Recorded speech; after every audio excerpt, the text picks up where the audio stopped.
in order to safeguard the cultural and linguistic diversity, and also to contribute to develop the skills needed in the digital age.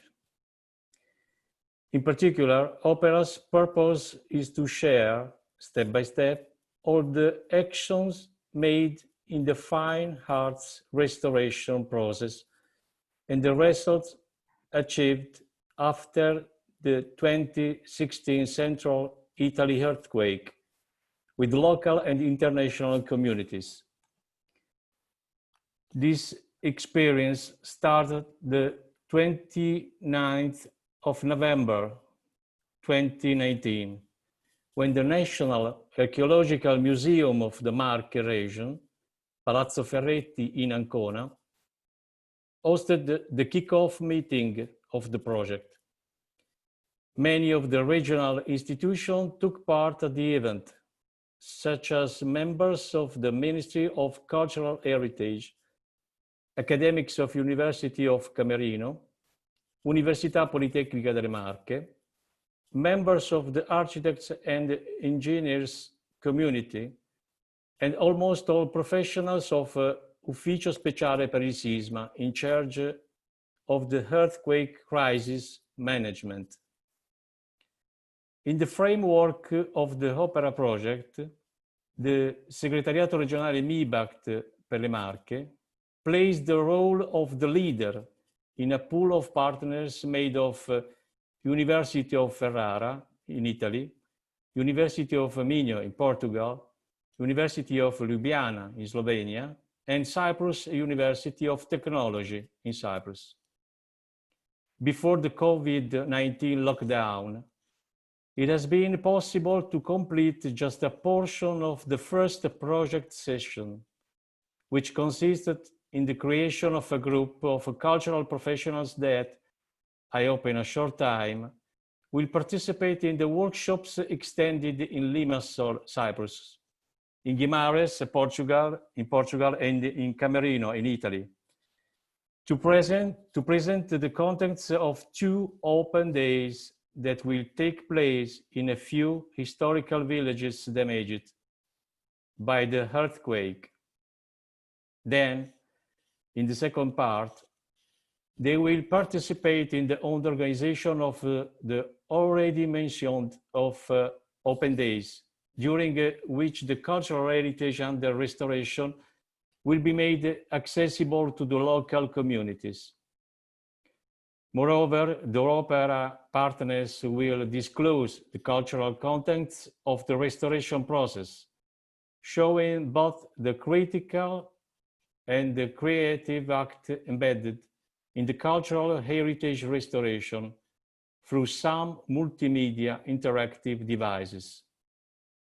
In this period of transition, waiting for the normalization of the global scenario, the goal of the Opera project, in agreement with the European partners, is to be present by proposing the Summer Opera Webinar, an occasion to discuss different experiences and the relationship between heritage, cultural identity, and local and international communities during this period of inaccessibility.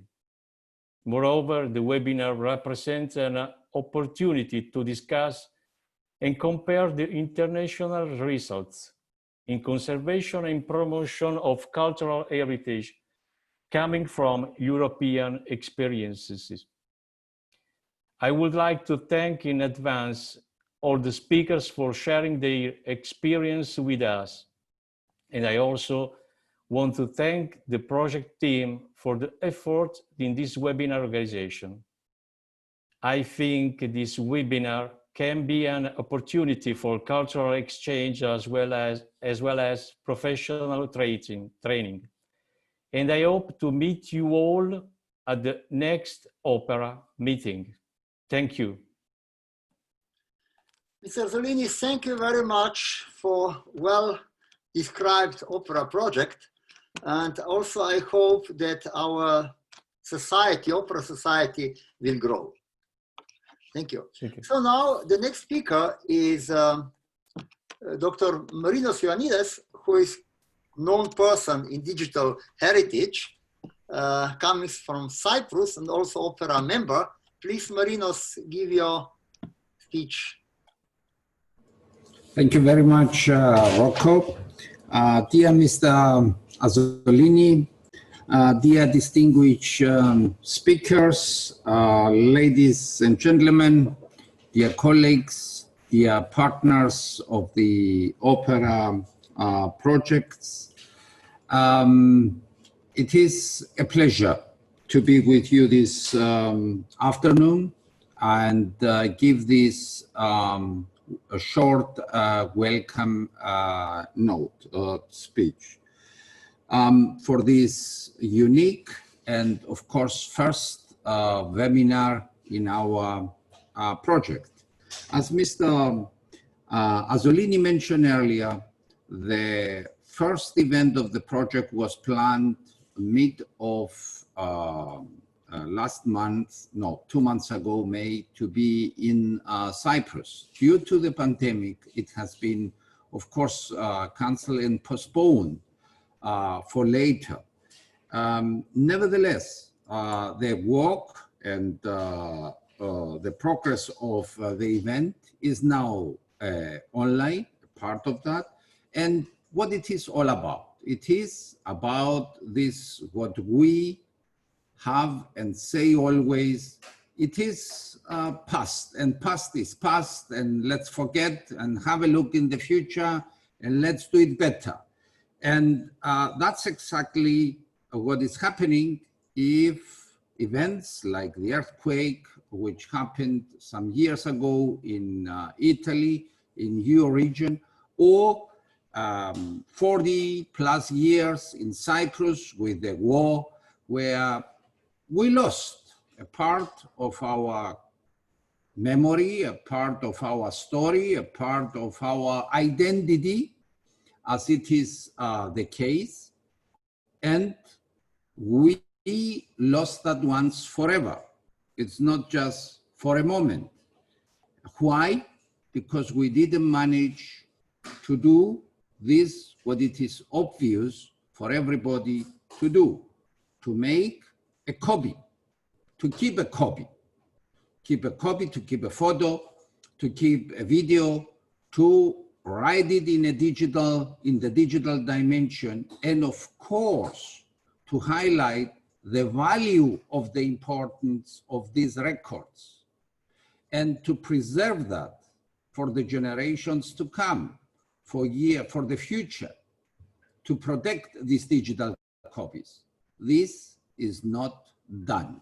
And that's what it is also now all about in this very unique event of the project, the value of not only of the content, but also the value of not documenting, or better to say, of documenting the story, the identity, the knowledge, and this, what it is present at the moment from this what we inherited from the past, from our grandfathers. We document, we keep the records, and we need to do that and give free access, open access to everybody. And the project co-funded by the European Commission, which of course we extend our great appreciation. It is a value for the moment, but also for later.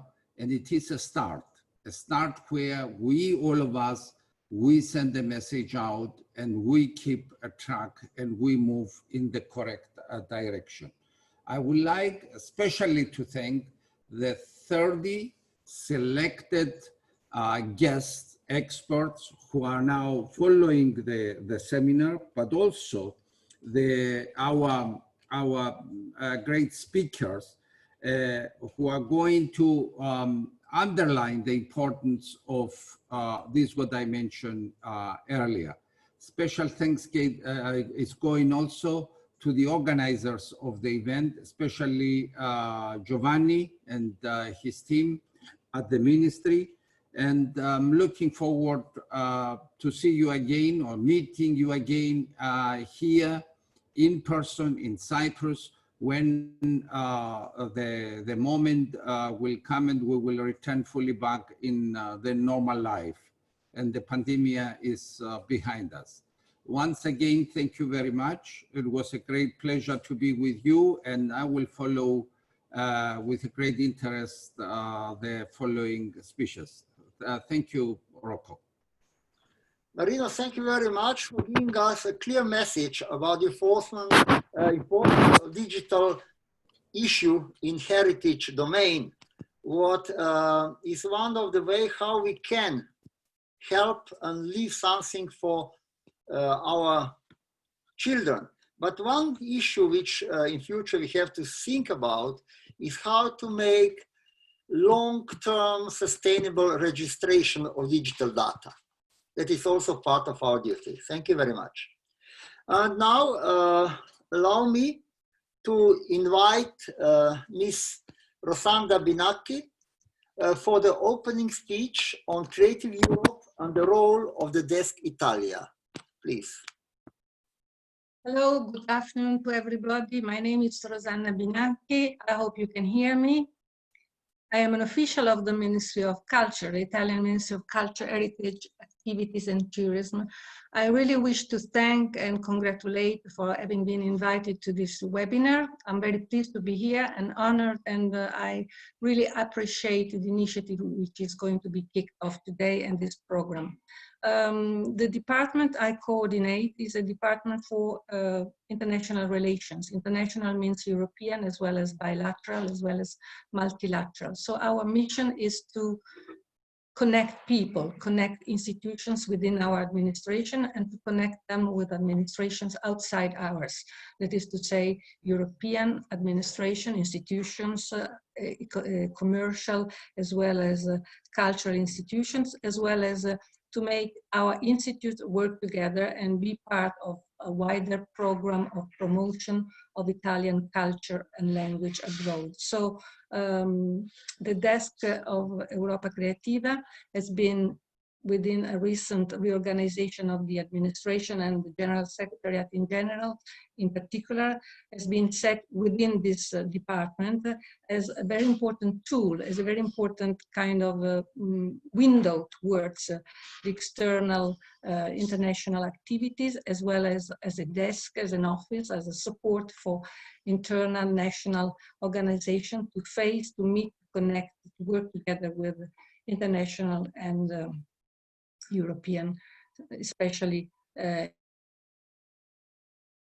institutes and administration. The desk has been set in Italy, the Italian desk has been set in Italy in 2004, and it has been acquired within the administration of the ministry in 2007. Since then, it has grown consistently, I would say, in terms of staff applied to the service of connection between institutions and sharing information, structuring the procedure for participation to the calls, as well as in terms of success. We had recently been informed of the results of the last year call of the cooperation project, and Italy, thanks to the important, I would say, support of the desk itself, has had a very important outcome. Around 15 projects were applied and were resulted positive in the small-scale project and about 3 in the large-scale project. Altogether, I think if you consider the various participation, both as leaders, as I said before, the 15 plus 3, as well as participants, Italy was present in around 67 projects which were approved by the Commission. This is for us a great honor and a great, of course, outcome of our efforts to be part of this very important European program, probably to us the most important program devoted to culture. It was so well accepted and so well welcomed by the administration. The minister himself expressed himself very openly by saying that, of course, this is a proof of the resilience, of the creativity, of the originality of Italian creators, of Italian cultural people, and it's a very effective result and response to the crisis we are facing nowadays and altogether. We all know that, of course, the project of the program, I'm sorry, is going to be reset for 2021-2027. We are all participating with our efforts in order to make it even more effective, even more financed, of course, as we all know. We are all, through our political representations, kind of coping in order to make it clear that the program needs more funding. It needs more funding because there are so many new issues to be faced. It was touched the point of technologies, of new systems, of new approaches, of new ways of promoting and of the fruition of heritage and culture. And I think we have all together to work at that.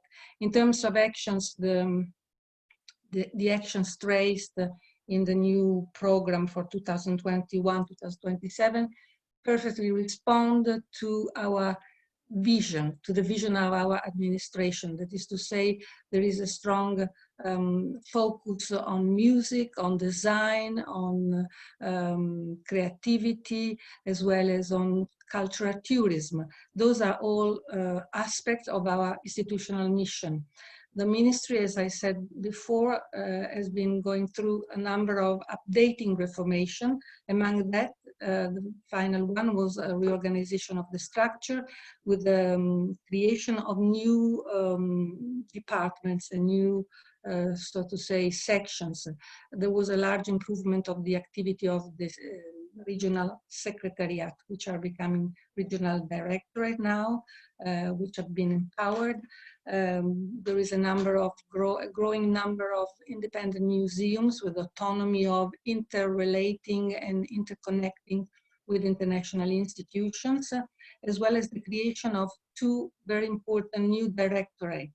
One is devoted to security, and Mr. Azzolini perfectly explained which is the core of this opera project and how well it represents our awareness, the importance we give to security, to prevention, to intervention, to capability of conserving our cultural heritage.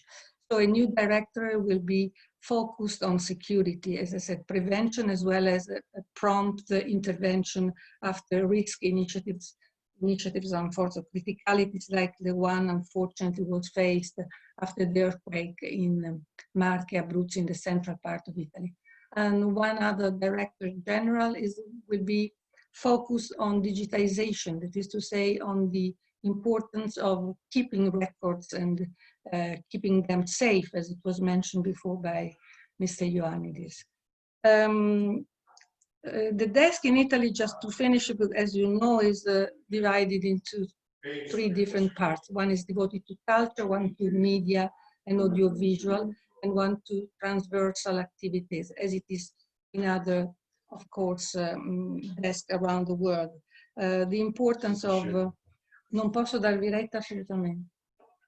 The importance of this transversal activity is that of connecting desks among them and being even more effective. We hope, and I have to thank the staff, the people, in particular Mrs.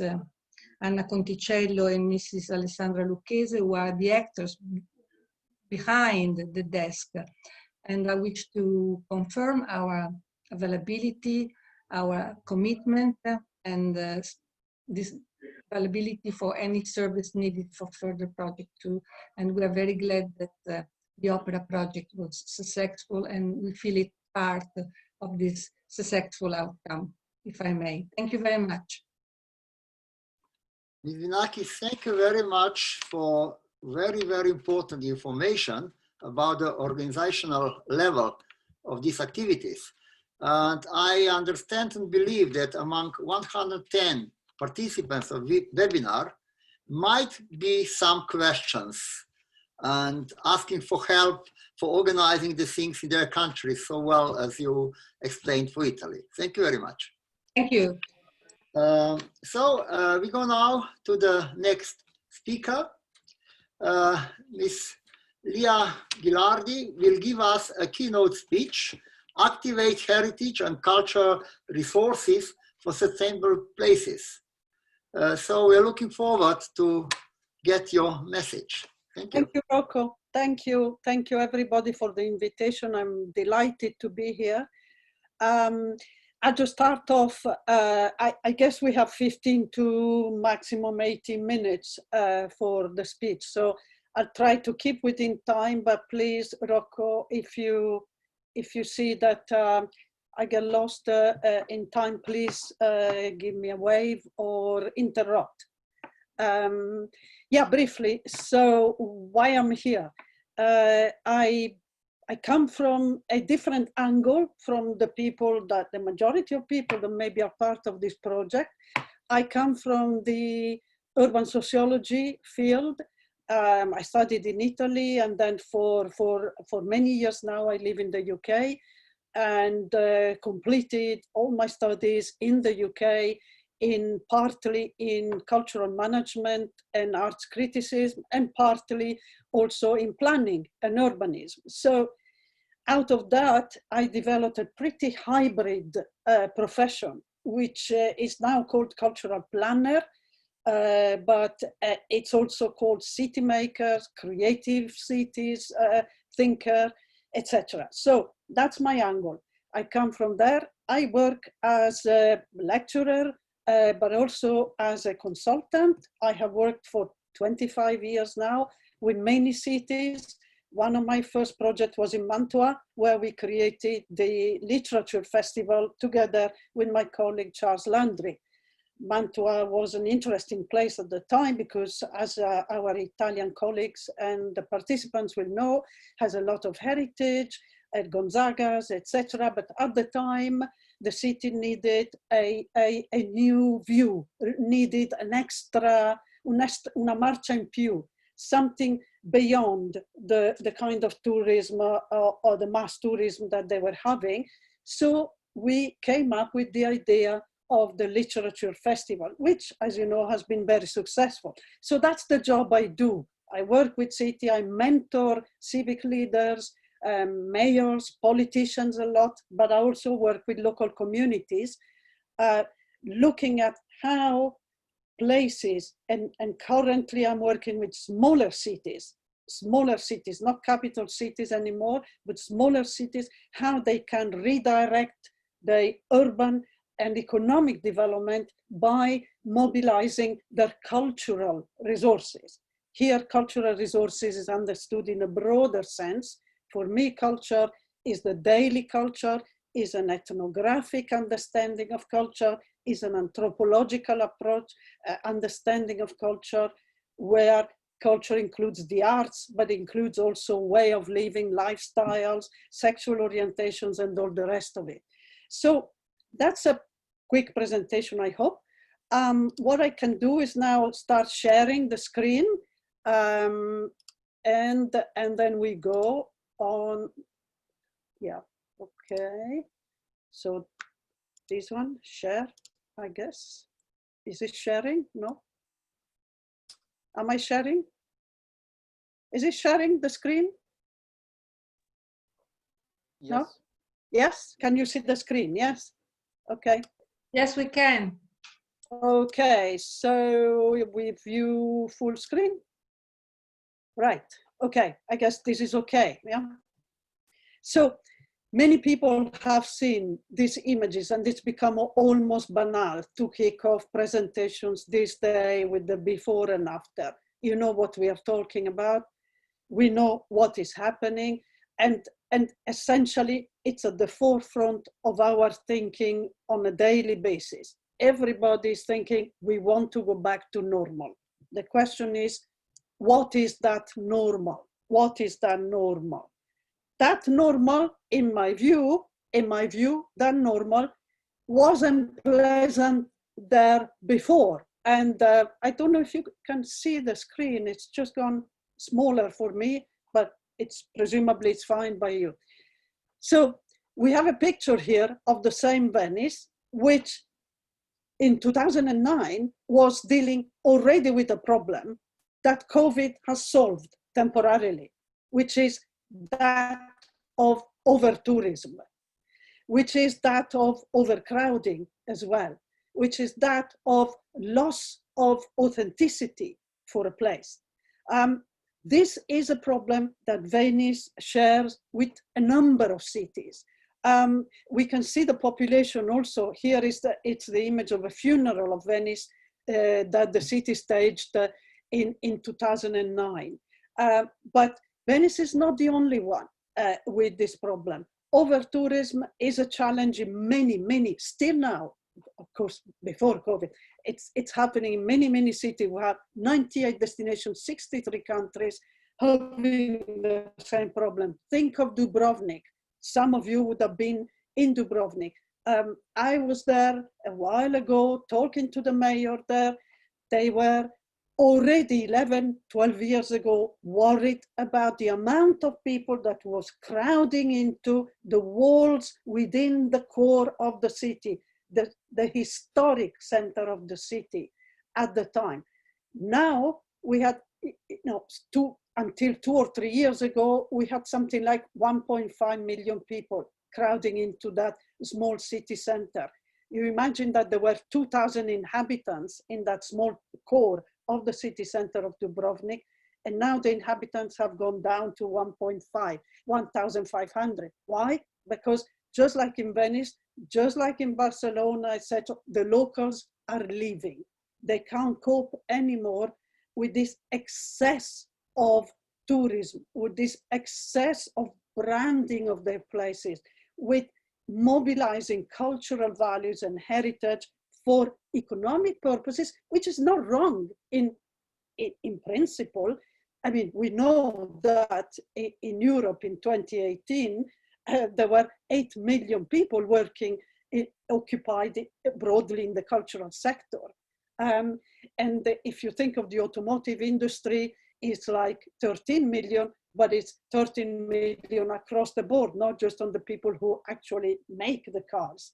So 8 million employed in the cultural sector across Europe is a pretty good going. So it shows how important mobilizing culture is for the development of places and communities. But my problem is, whenever I go to places, they tell me we have a problem, solve the problem. And of course, I can't on my own solve the problem. We need to have the right policies in place to prevent these excesses, I think. And well, we can see here the models and the ideas. The philosophy here, for example, in Mantua, a long time ago, before we developed the festival idea, etc., was we have tourism, my feet hurt, where is the bus? I want to go home, or I want to go to Verona, or I want to go to Venice, I want to move out of this. The same was with Dubrovnik. When Game of Thrones came to town, and the whole of the kind of, in a way, the whole of the digital filming, location, etc. happened. That kind of economy, which was very important for the city at the beginning, 2011, 2012, was very important. It quickly degenerated and it got out of hand. Why?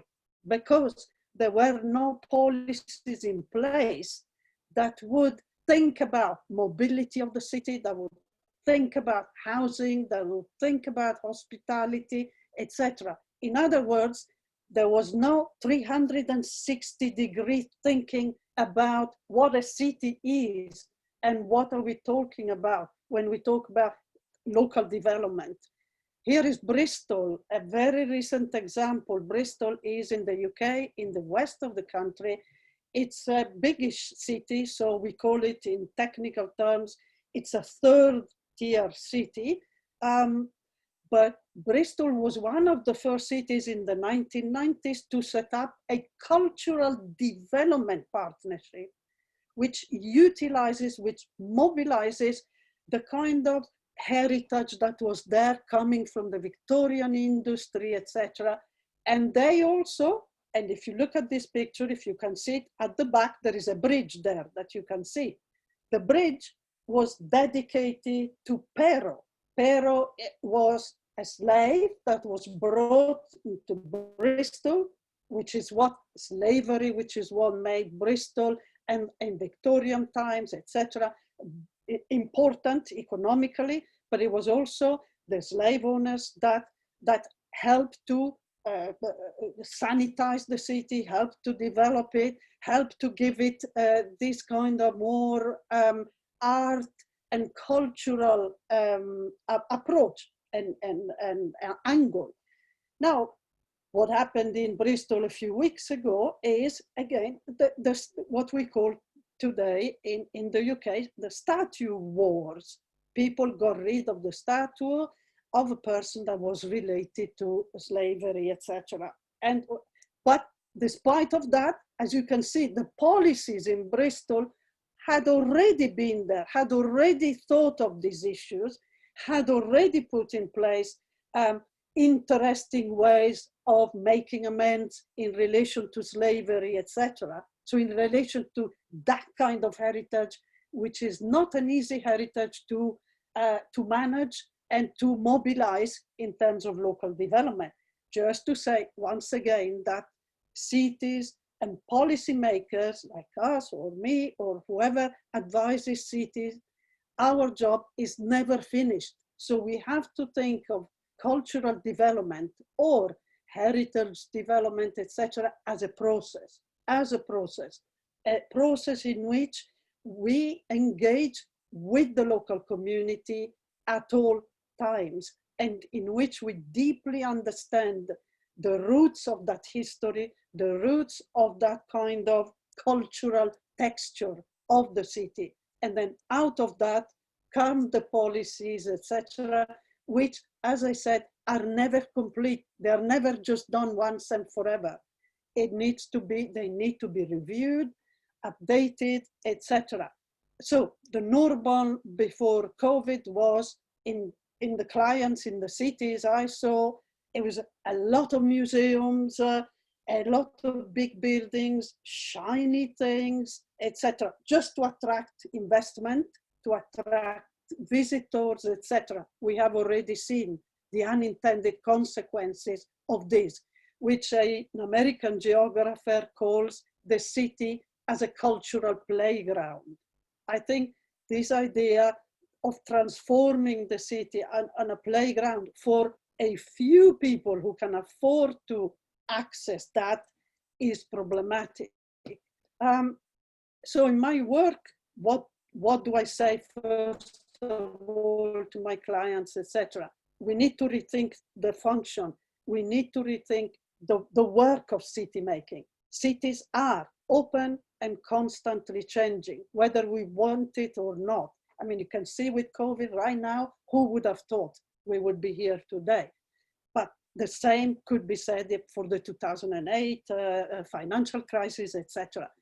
The cities are not machines. This is what I tell them often.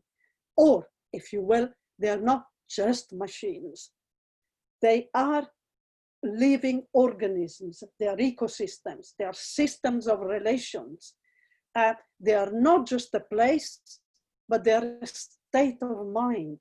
They are cultural in a deep sense, not just in an artistic sense.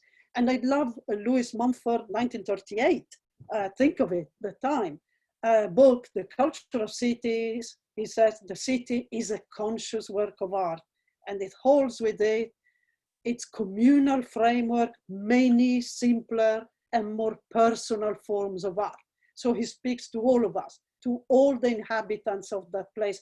Each of us bring to the city a different story, a different heritage, and we all have the right to that city. So this just to say that our approach to heritage, cultural policies, creative cities needs to be, in my view, obviously, genuinely regenerative, a genuinely regenerative approach. Because in the past, I think we have been too much extractive. Imagine like a mine you have in there. So we have extracted energy, we have extracted material from these cities forever, thinking there will be no end, and that progress will be forever there for us, and that will be linear progress, etc. It ain't so, and now we know it. So now it's the time, now it's the opportunity to rethink, and I think principles such as we need to be more constructive, regenerative, and think very much about policies that are based on cities as ecosystems, not just as machines. So, and this is a little bit how I see the city. Within the core, there is its unique urban DNA, its unique texture of life, rituals, cultures, institutions, etc. And what I say is the software of the city, the buildings, the physical heritage goes hand in hand with the citizens and their lives, with the software. So the hardware and the software together. Looking ahead, we need to also think in terms of how we're going to deliver these new policies that are a little bit more proactive, a little bit more grounded on the real qualities of the cities. And I think, and I have seen it in Britain and in other countries recently, devolution of powers from the state to the regions and to the cities, in my view, works best in cultural policy, in urban regeneration, in many aspects. So we need to have the governance tools also that are there for us to put in place also technological advancements. We talked about digital tools for heritage, etc. How do we do that? Unless we have the powers locally also to make sure there is access for everybody to such digital tools. If we develop an application for the city to test for COVID, we need to have the power and the tools for that to do.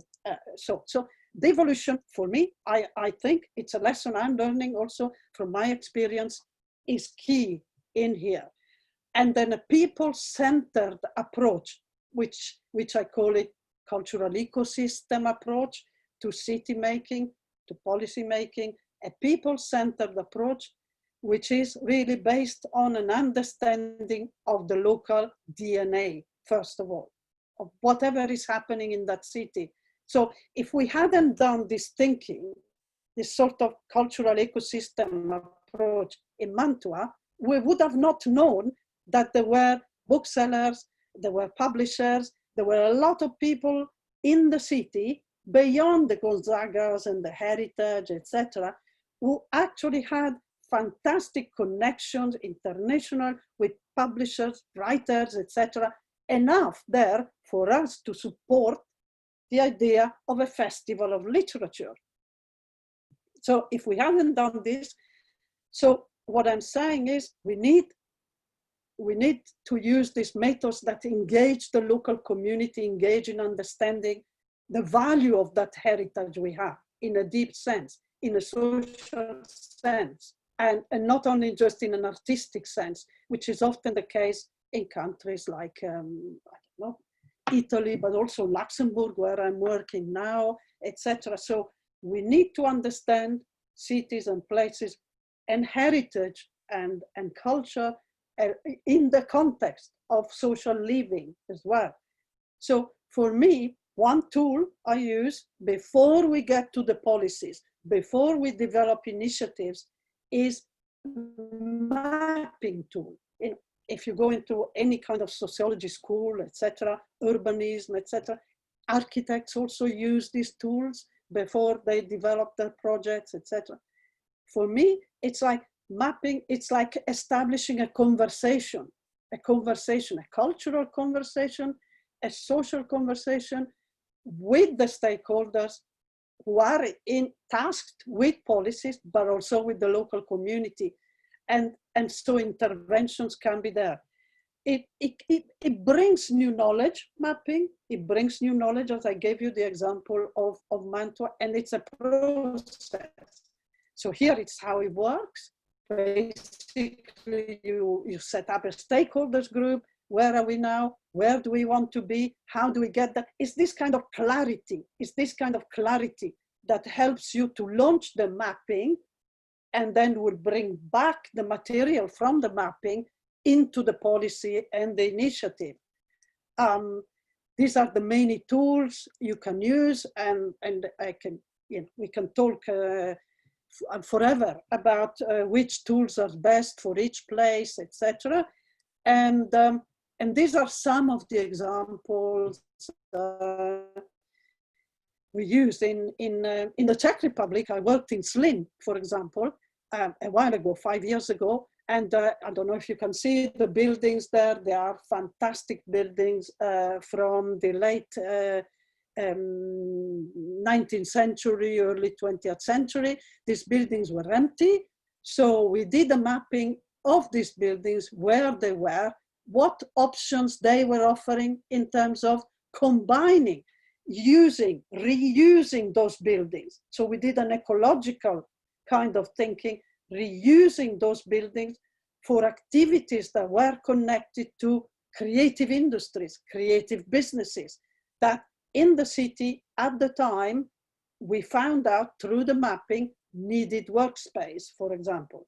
So we were able to reopen some of these buildings for the purpose of hosting new businesses, startups, etc.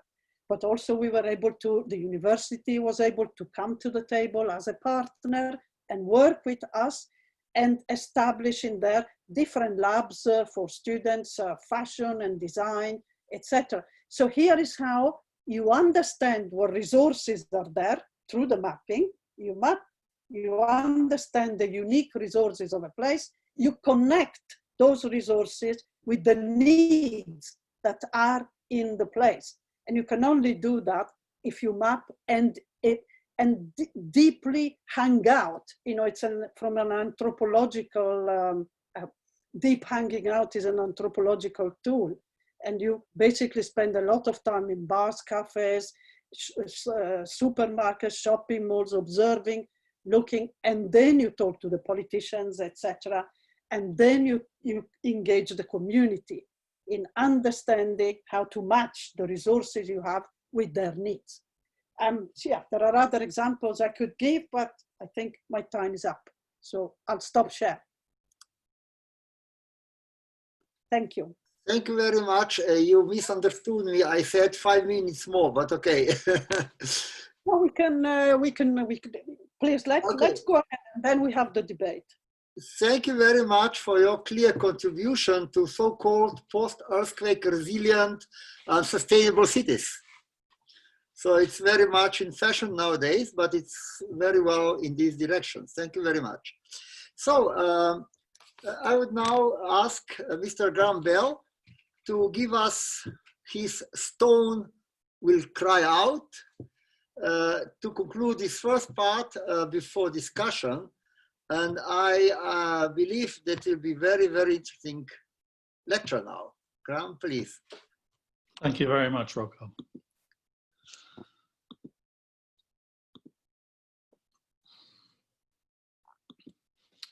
I have to say that I was really inspired by the title of OPHERA, Save Your People, Bless Your Heritage.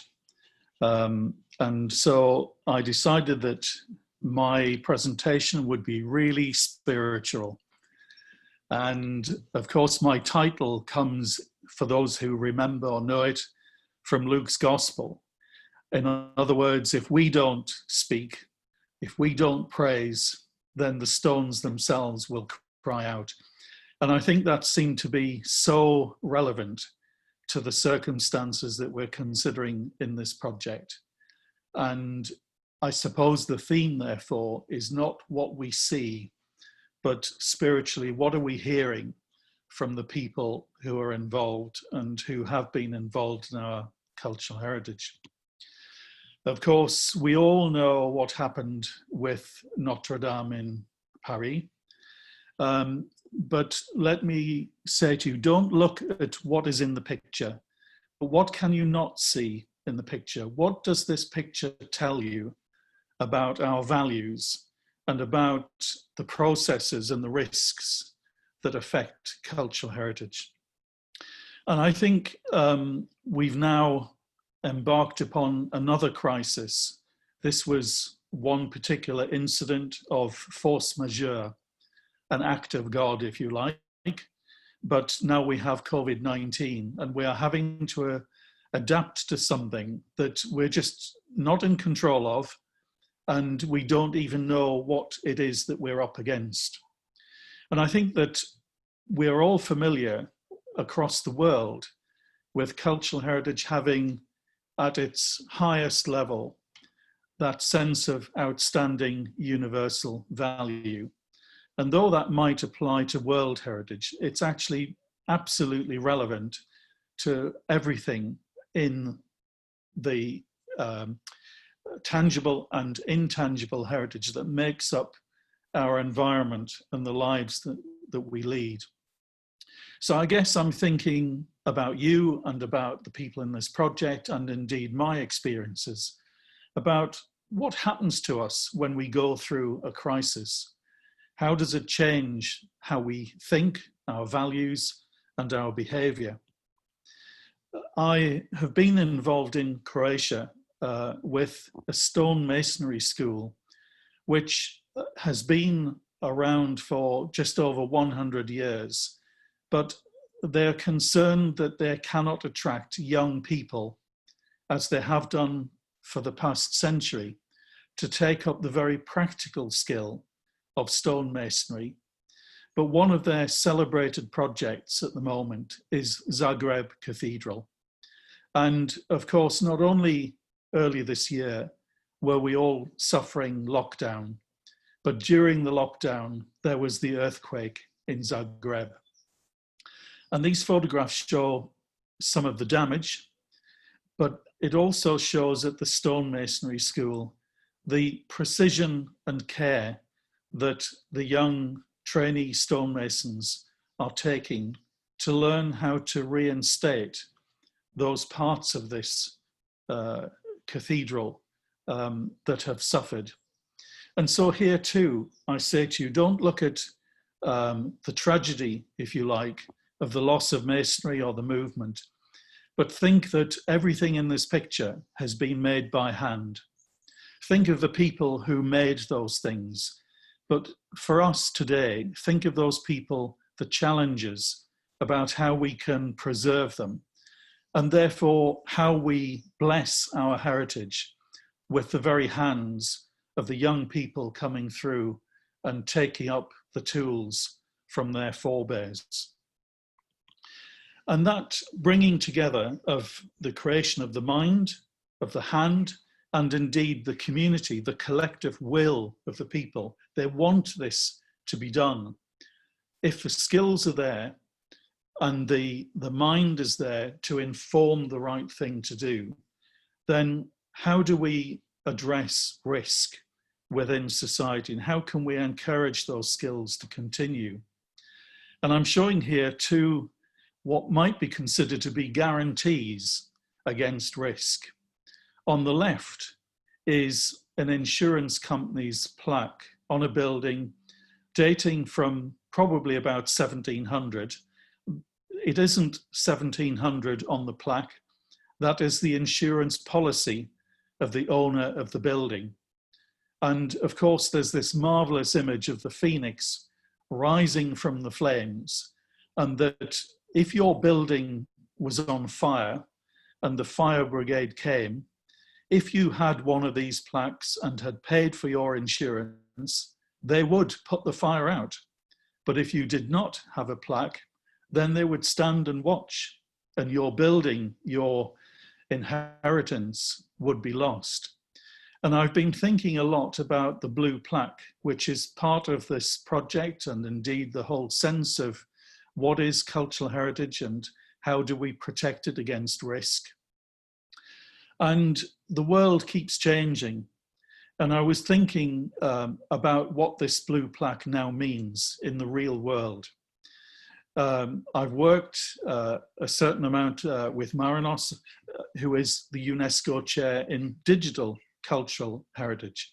But in Newcastle upon Tyne in the UK is the UNESCO chair in cultural property protection in areas of conflict. And they spend most of their time working with the military to try to encourage them to plan, I suppose, defense as well as conflict in ways that cultural heritage will not suffer. But I have to ask the question, in some ways, is this a symbol that becomes a target? Because as we've seen during the last 10 years, sometimes because cultural heritage represents the values of a people, then if you can destroy the symbols, you can demoralize the people. And even if we think about cathedrals and the earthquakes, there are similar themes here about the morale of people embedded literally in the buildings that we have inherited and which we care for. I was fascinated with some of Leah's comments and indeed Rosanna's, because I suppose a theme through this presentation is about transversal and breaking out of our conventions and thinking about our contribution in the wider world. If we look at this diagram, which is from 2015, I'm sure nothing in here would cause us concern. We would think this is good common sense. But the reality is that the 4 sectors as displayed that can create sustainable development when all are in line and collaborating don't. Only 6% of activities within Europe that were studied for this research involve all 4 sectors working in harmony. So if we genuinely want to see sustainable development, we need to start with our neighbour, with our own sector, and think more about how we can work beyond our own networks and take the risks to work with people that we may not know and indeed may not agree with, but through whom we can achieve true sustainability. Similarly, we're all aware, and I'm sure we all support, the UNESCO Sustainable Development Goals. But this is not a shopping list where we choose which ones we wish to support and ignore others. This is an agenda for action. And the question for us is, how much are we actually acting? Do we support the principle, but are we not following through in terms of the actions on the ground in the projects and activities with which we have a capacity to affect change? And probably this diagram is closest to what Leah was describing about cultural ecosystems. Again, in some ways, the presence of place, practices, and people, and the interrelationship of those 3 is nothing new. But I come back to what I said at the beginning of this presentation. We are under the forces of force majeure. We are going through times of unprecedented change. So how can we achieve cultural resilience, not just an ecosystem? And all of the sectors within this diagram have value, have merit, and bring public benefit. But this is another way of expressing how, under times of stress, society needs to come together, and most resilience, most success, and most benefit comes in the center where all are playing their part together. Last year, the Climate Heritage Network was launched in Edinburgh. It's a global initiative, but for us at Europa Nostra, and indeed for many organizations, this was moving out of our comfort zone. Those things which we have always thought would be there, had always thought would be part of the passing from generation to generation. And once we find that heritage is vulnerable to climate, then we can't wait for the economists and others to invite us to the table. We must set out our own agenda, And we must look at the relationship between the trends of climate change and the catastrophic events of whether it's earthquakes or other forms of natural disaster. And that means that we need to take every opportunity we can to take the initiative. We're currently experiencing the next session of the European Commission and new policies that are being worked up and developed, one of which, as an overriding policy, is the European Green Deal. And this is something that we really must make our voice heard within, because currently cultural heritage does not exist in the language of this process. So we need to make sure that people understand that within the policies that will be formulated as a result of this process, even the idea of renovation is not simply about asset management. It's about managing those things which have been part of societies for years and which we want to continue to do so. And in fact, by reusing them, it's not just commercially advantageous, it is environmentally advantageous, and it maintains the cultural continuity of the ecosystem that Leah was referring to. One of the surprises, I think, is that even within finance, the European Investment Bank, which is the bank of the European Union, is shifting its branding, its focus towards climate. And it has set up, just within the last few weeks, a chair in cultural policy and international carbon markets. Perhaps 10 years ago, it would be unthinkable that a bank would wish to, not just in the tabs on its website, but actually headline these issues. So again, we need to take the opportunity to engage with the bank and its activities on that. And I think coming back to this theme of transversal, too often, even now, in a number of consultations about European policies, for example, we think about finance as being different from other forms of resource. And I personally have been campaigning since 2018, when I was the UK National Coordinator for European Year of Cultural Heritage, to start thinking holistically and stop dividing between attitudes to finance and attitudes to other forms of resource. Europa Nostra has been doing the same thing. And though this diagram is looking particularly at digital, what it's doing is saying that since it was formed in the 1960s, what it considered to be the conventional parameters within which it works have to change. We have to see things differently. And some of that we can't see yet. We don't know whether things will become a real priority or not.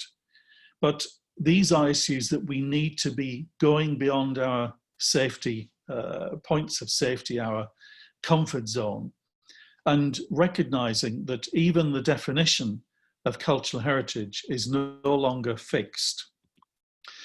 So I just want to share a few slides about what I think has been going on during COVID-19 and how that might affect the spirit of this project. It could be argued that before the advent of digital, if we had had COVID-19, let's say 20 years ago, then we wouldn't have had the fallback of, even with this webinar, of being able to fill the gap and still communicate by adopting an alternative platform. If we look at the diagram, the transversal theme is that too often we are in silos and we operate and act within networks that are very focused on what we do. If we look at traditions, then we have the museum sector, we have festivals and galleries and so on, the intangible cultural heritage. And then we look at tangible in terms of the physical sites, the places that have embedded cultural heritage. I think what we've seen before COVID-19, and therefore the benefit in the sense that digital could bring, was that of course there is interaction between the two. but these are still two distinct sectors. And what I think has been happening during COVID-19, almost out of pressure, out of urgency, out of essential need for survival, is that we've seen more and more collaboration between the intangible and the tangible sectors. But what we've also seen is a rush across the line into new territory where born digital and augmented reality are becoming accepted in a way that even a year ago were seen as being interesting but marginal to mainstream cultural heritage. But I think we need to go further. I think we can go further. And I think experiences such as this project is seeking to address open up the opportunities that instead of this being a professional-led process where the professions evaluate, consider, formulate, and do things with or on behalf of communities, I think we need to be moving towards a world where we recognize that everyone has a contribution to make, and that actually co-curation, whether it's the creation of physical heritage or storytelling or born digital, the opportunity is there for all of us to be counted as equals in our environment. So, where's this leading? I just want to briefly refer to one of the projects that I've been involved with, which is in the UK, but it's part of the Council of Europe's strategy for the 21st century, about how to articulate all of the things that I've been describing: transversal values, the ability to move out of comfort zones, to share in new ways, and to find ways in which sustainability can be achieved. And the project that we're just completing now is a watermill. And I don't want to go into detail about it. The principle is, you can see the website at the bottom, that this project is a building that was at risk. It's a historic watermill from the 19th century. We've brought it back into use. It has the machinery that allows it to produce flour from renewable energy, the water source, but also to generate hydroelectric power. But it's also involved a share issue where the community can buy shares and feel ownership of the project. And it's running courses in traditional bread making and so on. So what we aimed to do was, in one project, embody as many as possible of these transversal values. The other one, which we're currently working with Marinos on, is to do with tourism. And I have a particular concern about marginalized areas that miss out on tourism and the benefits that it can bring economically and socially. And I think in the timing of this project, overlapping with COVID-19, we have entered unknown territory about how behavioral patterns will change as we gradually emerge from COVID-19. And we had a discussion this morning about the activities during the lockdown, where museums have gone online so that you can do everything that you would normally do at a museum. You can not only look at objects, but through Sketchfab, you can manipulate them and find out more about them.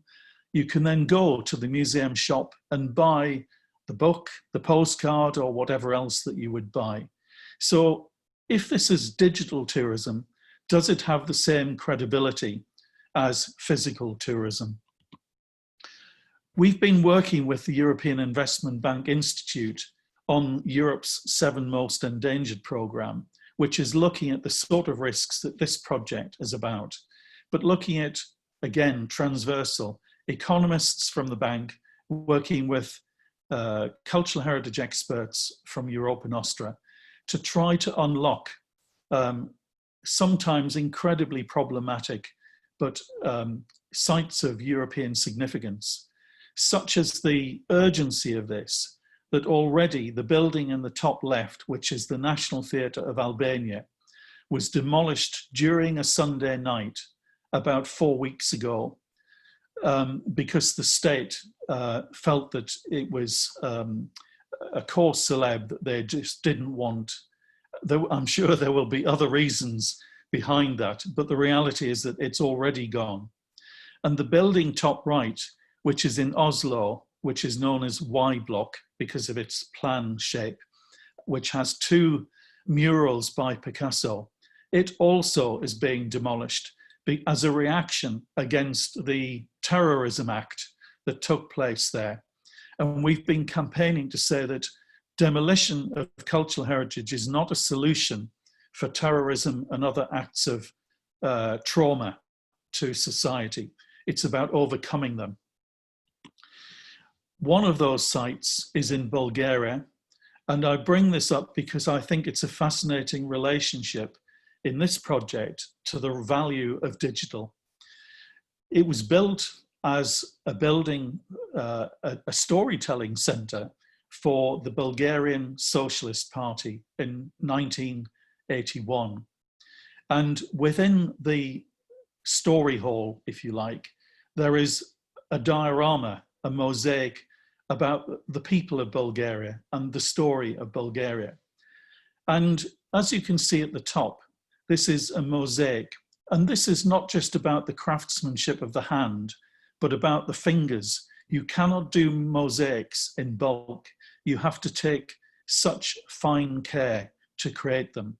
But at the bottom is a laser scan of that mosaic, which will help in the conservation of this mosaic. And it seemed to me that there was a correlation here between the tesserae of the original mosaic and the pixels of the digital twin. I want to close by coming back to Notre Dame and this idea of what we can't see. We're probably familiar that the most symbolic heartbreak of the incident was the collapse of the flesh or spire that we see in the picture here. It wasn't just symbolic of Notre Dame, but in some ways it was symbolic of what might have been considered the loss of hope, the loss of everything that Notre Dame stood for. But I want you to look right at the very top of the flesh, and you will see, as you will see on many churches and cathedrals, a cockerel. And then look at this picture and see that as the flesh starts to collapse, that cockerel is still attached. It's still hanging on with its feet to the very top of the flesh. Now, you might think that all is lost and that heartbreak is the end of the story. This is that very cockerel, which was salvaged and is currently on display in one of the museums in Paris. And I want to end by, I suppose, saying, well, in French, flesh sounds like the English for flesh of the body. And that relationship between place and people, the people that create the very things that we value. And I want to close with a quote by Audrey Hepburn, the actress, who said, "People, even more than things, have to be restored, renewed, revived, reclaimed, and redeemed. Never throw out anybody." Thank you. Well, thank you very much for inspiring presentation. But here one thing I maybe want to just add. Well, years ago, we started to talk about the cultural heritage services. So if the eco world was very successful with the ecosystem services, why shouldn't we promote the cultural heritage services term, which is actually a similar thing, and your meal is very example of these cultural heritage services, which can be both in economic terms and other terms very important. And I think if we start talk this language, EIB and other people will easier understand us. Thank you very much. Thank you. So we're progressing very well. Now we supposed to have a break but the number of questions is not big one. So I would suggest, if next speakers agree, to go on with their lectures, and after that put discussion and questions all together to the final part of webinar. Do you agree? Is okay? If so, I would ask the next speaker, Enrico Cocchi, to give us his lecture on cultural heritage and local communities, the Emilia-Romagna case. Please, Emilio, proceed on with your lecture.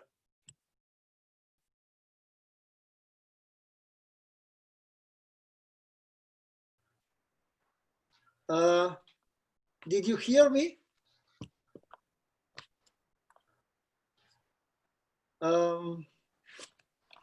So, Emilio? Now it's okay? Yeah, now I hear everything. So, can we go on with Emilio Cocchi and his... Enrico. Enrico. Ah, Enrico, I'm sorry. No, not a problem. Sorry, but at least family name was pronounced well. Please, Enrico. Good afternoon of all the participants. I'm sorry for my terrible English, but I hope our experience is for all a particular situation after the image in Emilia-Romagna region, and I suppose is a particular situation for all of heritage in our country. I don't know if you see slide now. All people see now slide.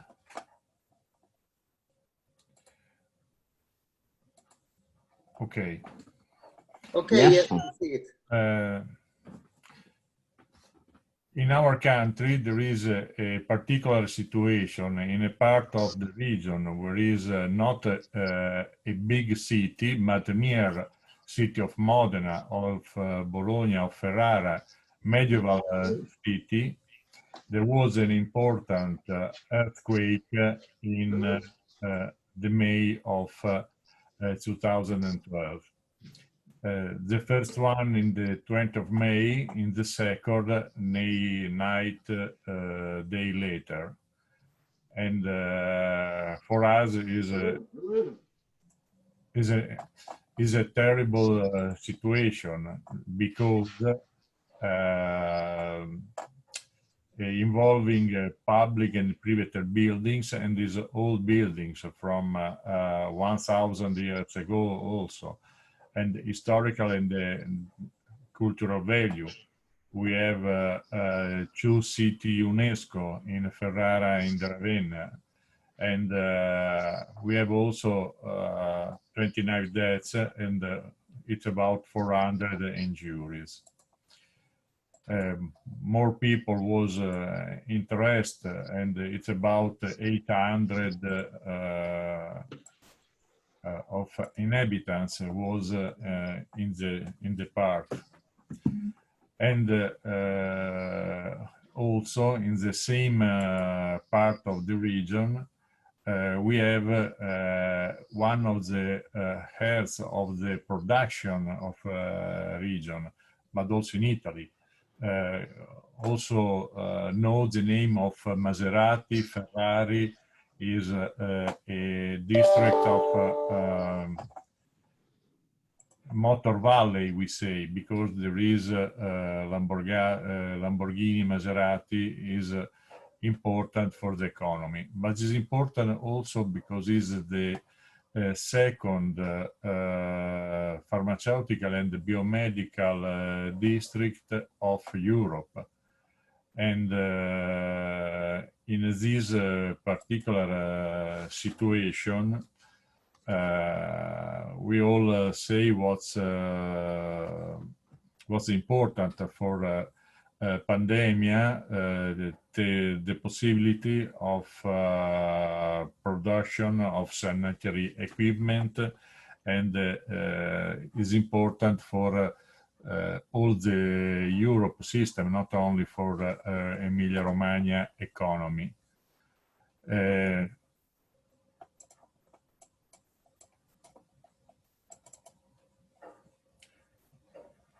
Okay. The people was important. We have a comprehensive 800,000 people interested. Of this, it's about 16,000 need to assistant, is 14,000 the residential building damaged, and also we have also 2,000 of public building, in particular cultural register including in this number, and also the ecclesiastical goods, cioè our system of also used for to visit, and the particular part of the old town and the old city, little old city. Important was damage, also the rubble, but is not important in this moment, but is important for the use of this material for the reconstruction. Was important in the first part for the emergency. Also, in this part of region, we have also a flood, because it is a terrible period in this situation. What's the particular situation from the governance? In Italy, we haven't a good system of immediately intervent, but we haven't a law for reconstruction. And in this area, we have a particular situation. The national government appointed the president of our region and the near region, Lombardia, as commissioner delegate for the reconstruction. And this is important because we have a directly attention from the situation of the country, and not intermediate from a long activity, administrative activity within a national government. We need for to construction a local governance. We need an institutional and a steering committee from the assistance from people after earthquake, and for a resumption economic activity, because important, I said before, for the economy, also in Italy, not for our. Not only for our region. The system important is of a steering committee from the president of the region and the mayor of the municipality, because the reconstruction system is for us is an example of subsidiarity in the territory, and in the direct agreement with the local community, and with attention for the modality of intervent. This is a complicated, I know, but in the same situation, we need to have a subsidiarity with in the vertical with the European union because we have rules with the competition, and we use the Solidarity Fund of Europe. But with the local government, the Italian government, for a particular law for emerging only for this area, and also a special law for reconstruction, and a particular also modality of use of resources for reconstruction. Can you put the full screen? Can you press the button? Yeah. Thank you. Oh, thank you. And we have a particular situation because we have a level with European, Italian government and local government, but also the other of territorial part, in the municipality, because the measure is that is important for us in the urban planning legislation, e quindi the modality of use of the local urban planning for the construction, and also the local agency of national government for authorization and other activity, such as we remember before they use the example of MiBACT in Italy for the ancient recovery and recastering. What's the rule? We need to use, but there is no general law for all Italy, and our agency have a particular, is one of a particular situation in Italy. Reconstruction is the objective, but four are the main area of intervent. With la governance, the assistance, all the system of local measure and the territory. La technical assistant, all technical and private technical of the territory. The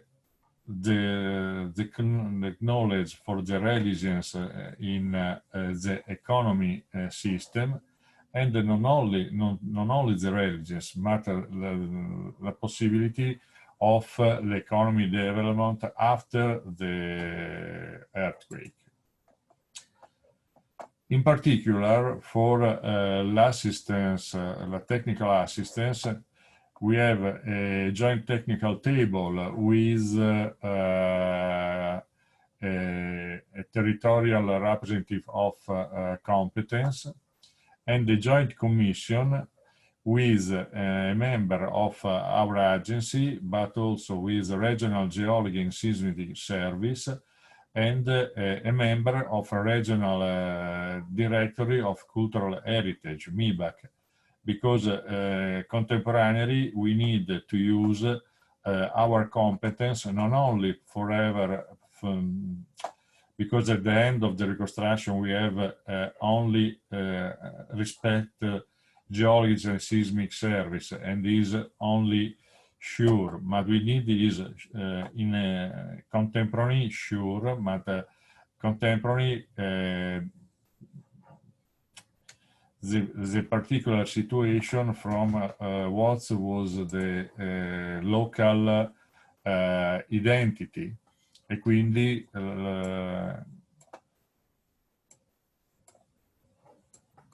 the local identity of the singular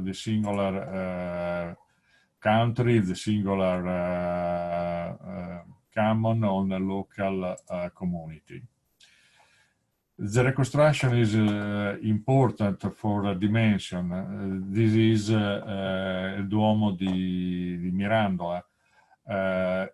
Now we have just used 2,007 billion of euro for the residence of a citadin, over 3,500 company per comprehensive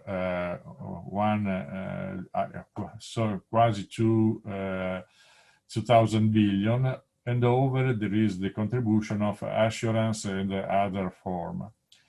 And in the particular for the building, historical building, is the building of more important, over 1,700 building for comprehensive 1,400 billion of euro. This number is important for our building, but is important for our customers, but is important for the dimension of competence, contemporary use from the territory, from the part. This is a typical country city of Pianura Padana. We have the old part is generally from Roman age, around wall clustering from medieval period, and inside more monuments, more church, municipality, castle, and is very important for the historical identity of the community. This photo was the situation after the date of May of 2012, and many activity we have in activity in a program. The program of the public building is for the for a part, for 33% of normal building of school of use for the public service, but 77% are with cultural heritage, is with a direct attention from MiBACT in Italy, for the importance of his quality from heritage quality. And comprehensive is 1,500 billion of intervent. Intervent for local streaming, seismic improvement, and economic intervent inside this particular situation. The part of the cultural heritage need 25 subjects, and of these 76 are a local authority, because the property of this heritage are from many subjects. And 13 of these are from diocese on the church property. The mechanism of the preparation and approval of the project of intervent, so one of these intervent is complex, is laborious. The technical solution are proposed and approved and implemented, but necessary take into an account aspects and often conflict with each other. And the constant introduction of new structural elements, the seismic, we need to guarantee the sure and the seismic for the future, is necessary to be able seismic stress for the future. And is important that we are sure an equilibrium between the necessity of the historically and the heritage intervention and the security of the cause.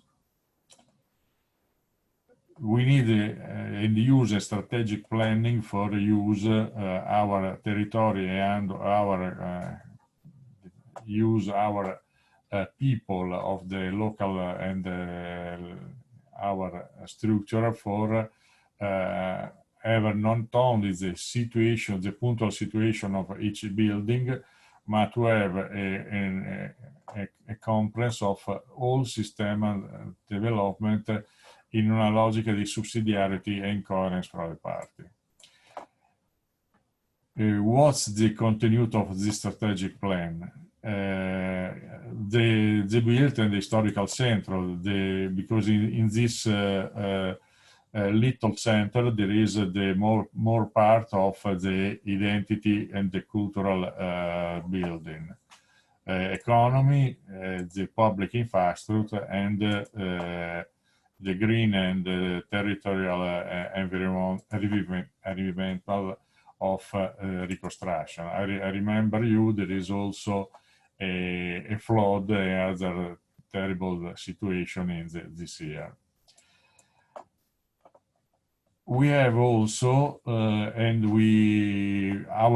English is terrible, is not very utile for you, but we use and we have, and we metteremo a disposizione,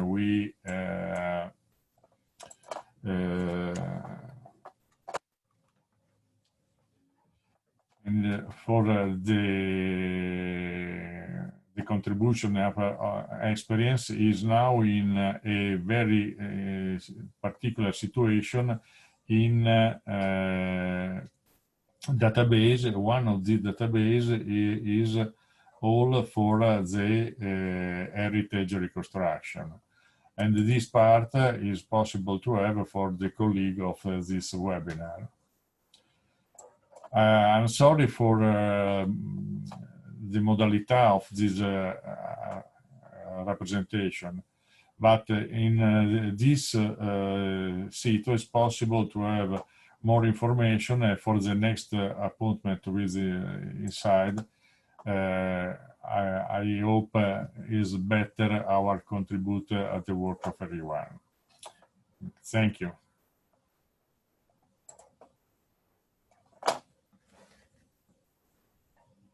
Thank you very much for very inspiring and very good presentation, Enrico. I'm sorry for... No, very good. I'm sorry for my language.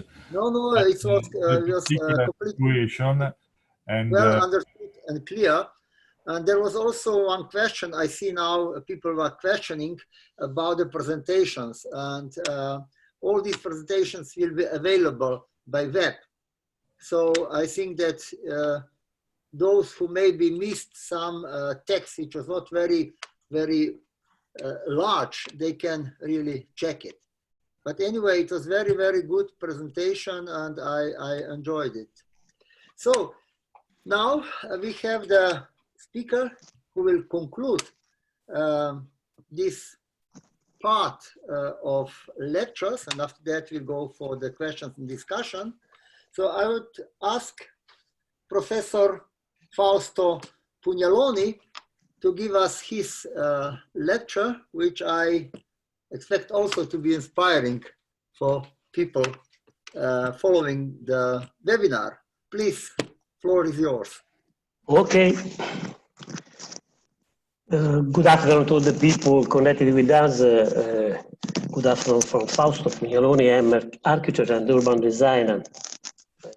I work in architecture, composition and design and urban territory in Italy, and in some cooperation projects in Asia in particular, about the topic of restore use of architectural heritage. Then in this speech, I focus my attention on that area of central Italy that in recent years has had the seismic episodes of extreme impact. The latter was preceded by the events in Emilia, L'Aquila, Umbria, Irpinia, Bretagne until 40 years ago, which had a reconstruction response with different ways and with different timing depending on the case. The seismic event of 2016 was an important one involving a large area and a large part of the resident population in this area of Italy. The event was regarded by politics and the social parties as a potential turning point in terms of land use and housing patterns, opening the way to a global review of the concept of housing itself and on the possible reuse of inhabited minor center. This concept of minor center is very important. This is a basic theme of social policy in Italy now.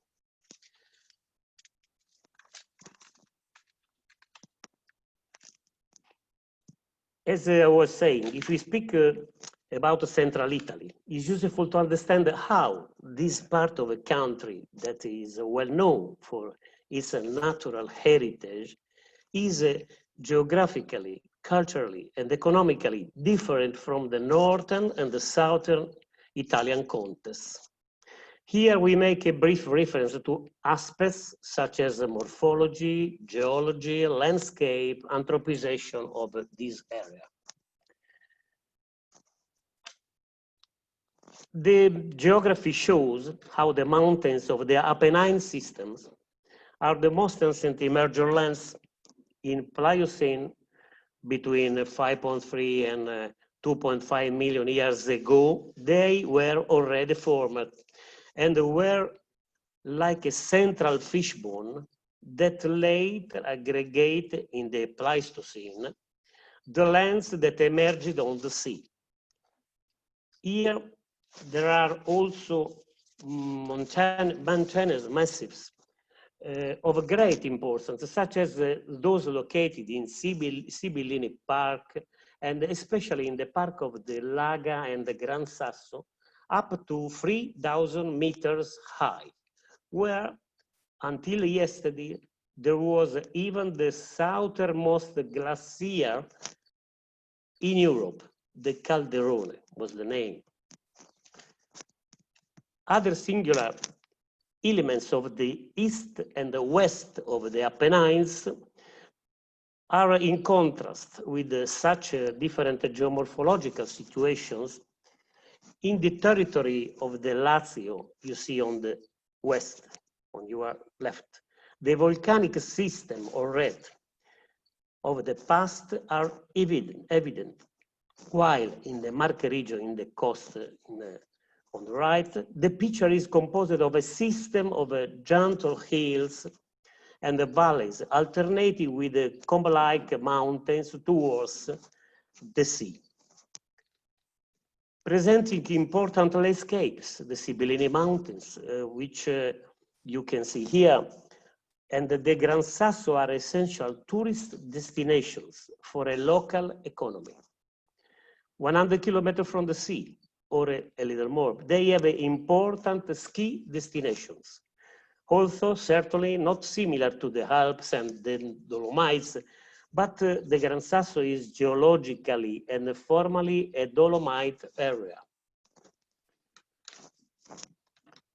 And from the mountains to the sea, the anthropization shows a parcelled texture of agricultural territories scattered with the inhabited centers, the historical ones almost always on the top of the hills, and the scattered houses born for the intensive use of agricultural cultivation. Why seismic phenomena are so important in this Italian area is easy to understand from the location of the Adriatic plate and the African plate, which contrast with all the phenomena at the edges of the plates themselves, which are almost always located near the Apennines. The red star, the orange square, the yellow dot indicate and explain the scale of the magnitude of these seismic episodes, which was faced with a built heritage dating back centuries, at least in most cases. And you can see how anthropization is strongly present everywhere, with an almost homogeneous diffusion of inhabited centers. An urban model of a diffuse city for a small and very small centers that occupy the territories detached from the coast like a network system. Here, the metropolitan poles are only at the end of a triangle that see Rome to the south, Florence to the west, and the deprecated linear Adriatic city to the east. This experience born with the Borghese city at the sea 100 years ago, and that has proliferated in the worst way to the detriment of the territory above all. On the other hand, since the Roman era, along the consular roads around Rome, the Aurelia, the Flaminia, the Salaria, the Appian Way, were born the course of those cities that still today, in the most hidden places, witness the cultural value of Roman politics. This was an aspect that in the era of the communes and the lordships, first in the 12th and the 13th centuries, and then in the Renaissance in 15th and 16th century, led to excellence this area of central Italy, governed by autonomous principalities and duchies with the presence of the state of the church.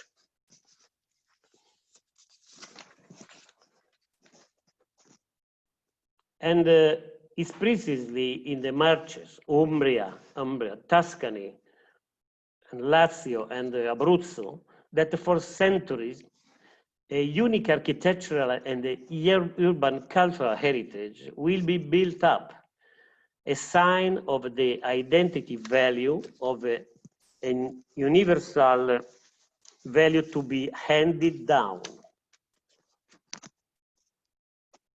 And going back to our seismic event, we can verify how the seismic location is at the confluence of this region I was talking about. Quite close, the event of Umbria in 1997, and certainly not far from that of L'Aquila in 2009. Arquata del Tronto. You know the effects of the earthquake by now. I have chosen some villages that represent, on the one hand, a sort of a recurring formal urban model, and on the other hand, models of a planning experience that I will tell you about. Arquata del Tronto, ancient passage between the two most important national parks of central Italy, the Gran Sasso and the Sibillini. Castelluccio di Norcia, on the edge of a natural basin of a glacial origin completely intact.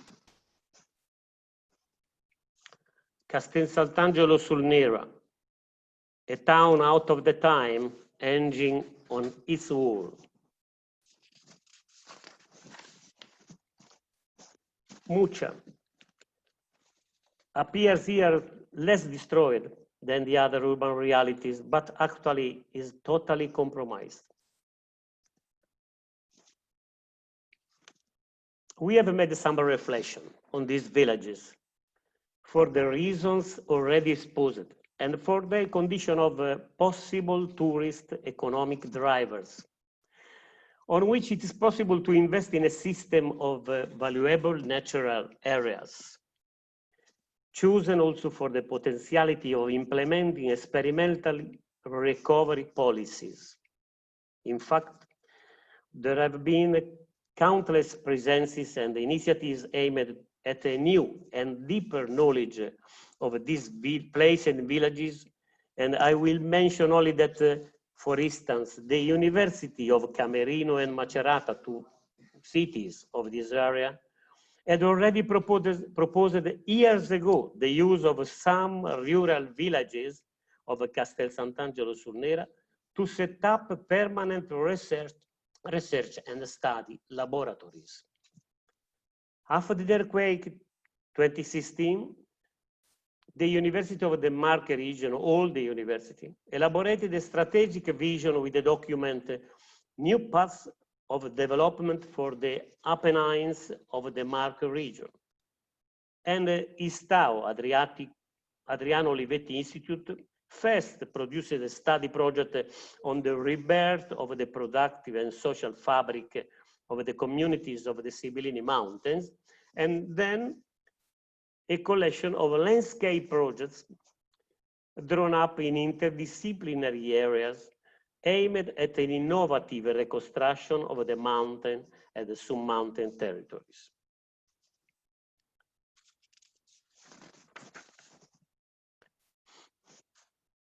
Let's come to the final part where we attempt a reading of the state of the art of planning and the progress of the recovery process. The impact of the earthquake with the territorial management situation presented at that time is often found absent or suspending planning process.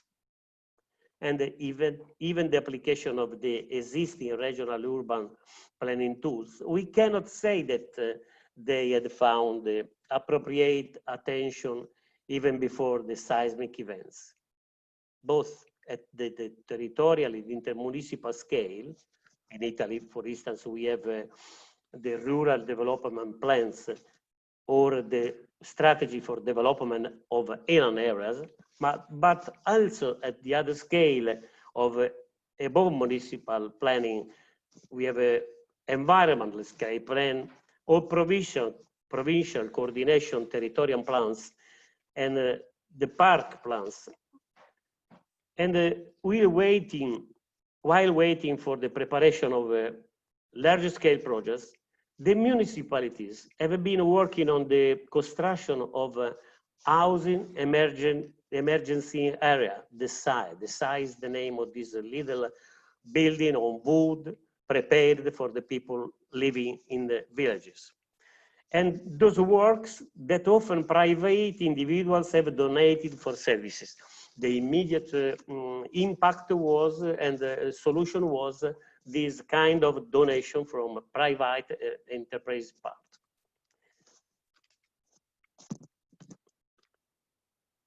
The administration have started the reconstruction process based on ordinance, that also drew on past experience of earthquakes, as we heard before, which here in these areas are not lacking. With the ordinance of the President of the Council of Ministers in September 2017, the title was Principle for Implementation Planning Related to the Reconstruction. The planning phase aimed at urban design begins, but the basic step of the integrated reconstruction process have to start in this list. You see here a general knowledge framework, a director document that had to coordinate the intervention of the perimeter area and not inside the perimeter area, the elaboration of the SUA, urban planning tools to be implemented within the perimeter area, related to the restoration of infrastructure in order to arrange the building activity in its entirety. The definition of urban and building, criteria outside the perimeter, the definition of hypotheses for the revision of urban planning instrument and the possible reallocation.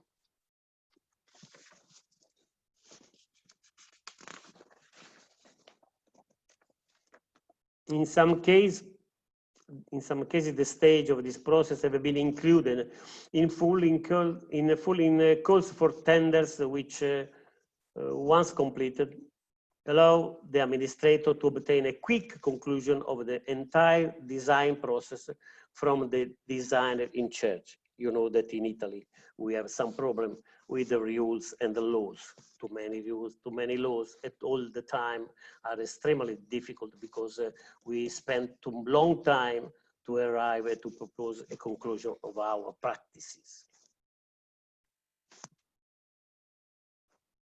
Arquata, in some representation of the knowledge, Arquata del Tronto, in some representation of the knowledge framework, already drawn up by the working group of the Roma 3 University. This is a product of a university. Many of these documents, I think 40 or 50 documents for the knowledge and the relief of all the system of Arquata del Tronto. As I was saying, the best resources of research and the profession compete for experimentation and studies useful to define new approaches, but both to the contingent solution of the technical path, but more ambitiously to hypotheses of a new path and apparatus aimed at a suitable solution to the problem of contemporary living. And this need, on the other hand, finds a real response following the pandemic events of COVID-19. The moment of promises of new commitments and the changes of direction is the theme of our politics today in a country that is entirely occupied by building construction, an area equal to the 3 regions of northern Italy, which boasts sad records of cementing all the areas on the coast, and the little care for its cultural heritage and architectural heritage. Castel Sant'Angelo sul Nera also here the theme of reconstruction and or reallocation of the built up proposes themes such as the reconstruction after the Belize earthquake in 1968 in Sicily, with the reconstruction of Gibellina Nuova, completely destroyed, reallocated 11 kilometers from the destroyed Gibellina, transformed by the artist Burri into a work of land art in the 80s years, you may see on the left. Scenarios that can be compared to a smart city policy as a response to the abandonment of the hinterland territories, with a view to a new agriculture policies and a tourist economic revival of areas of naturalistic excellence.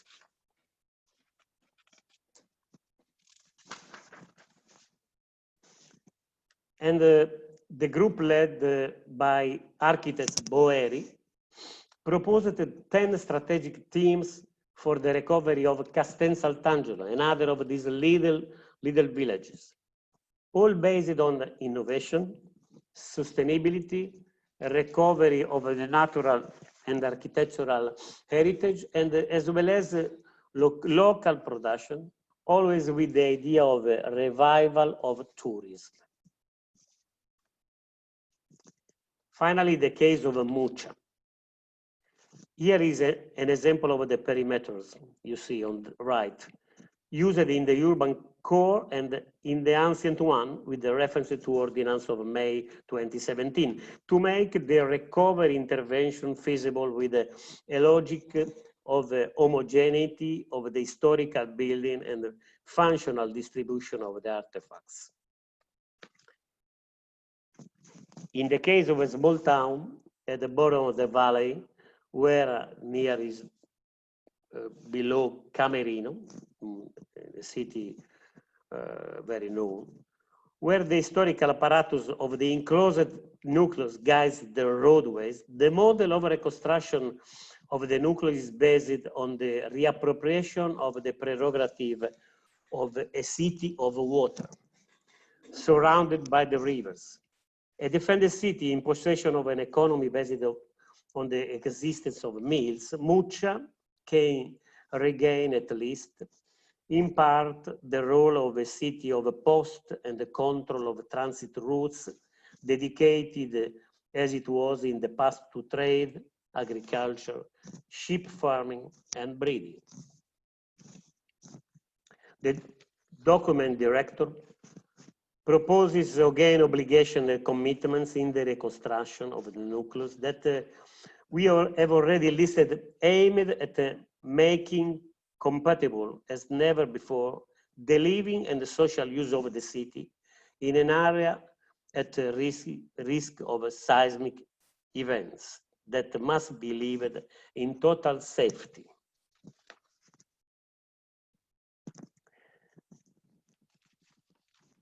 And this happens in an area where the historical change in land use is easily readable.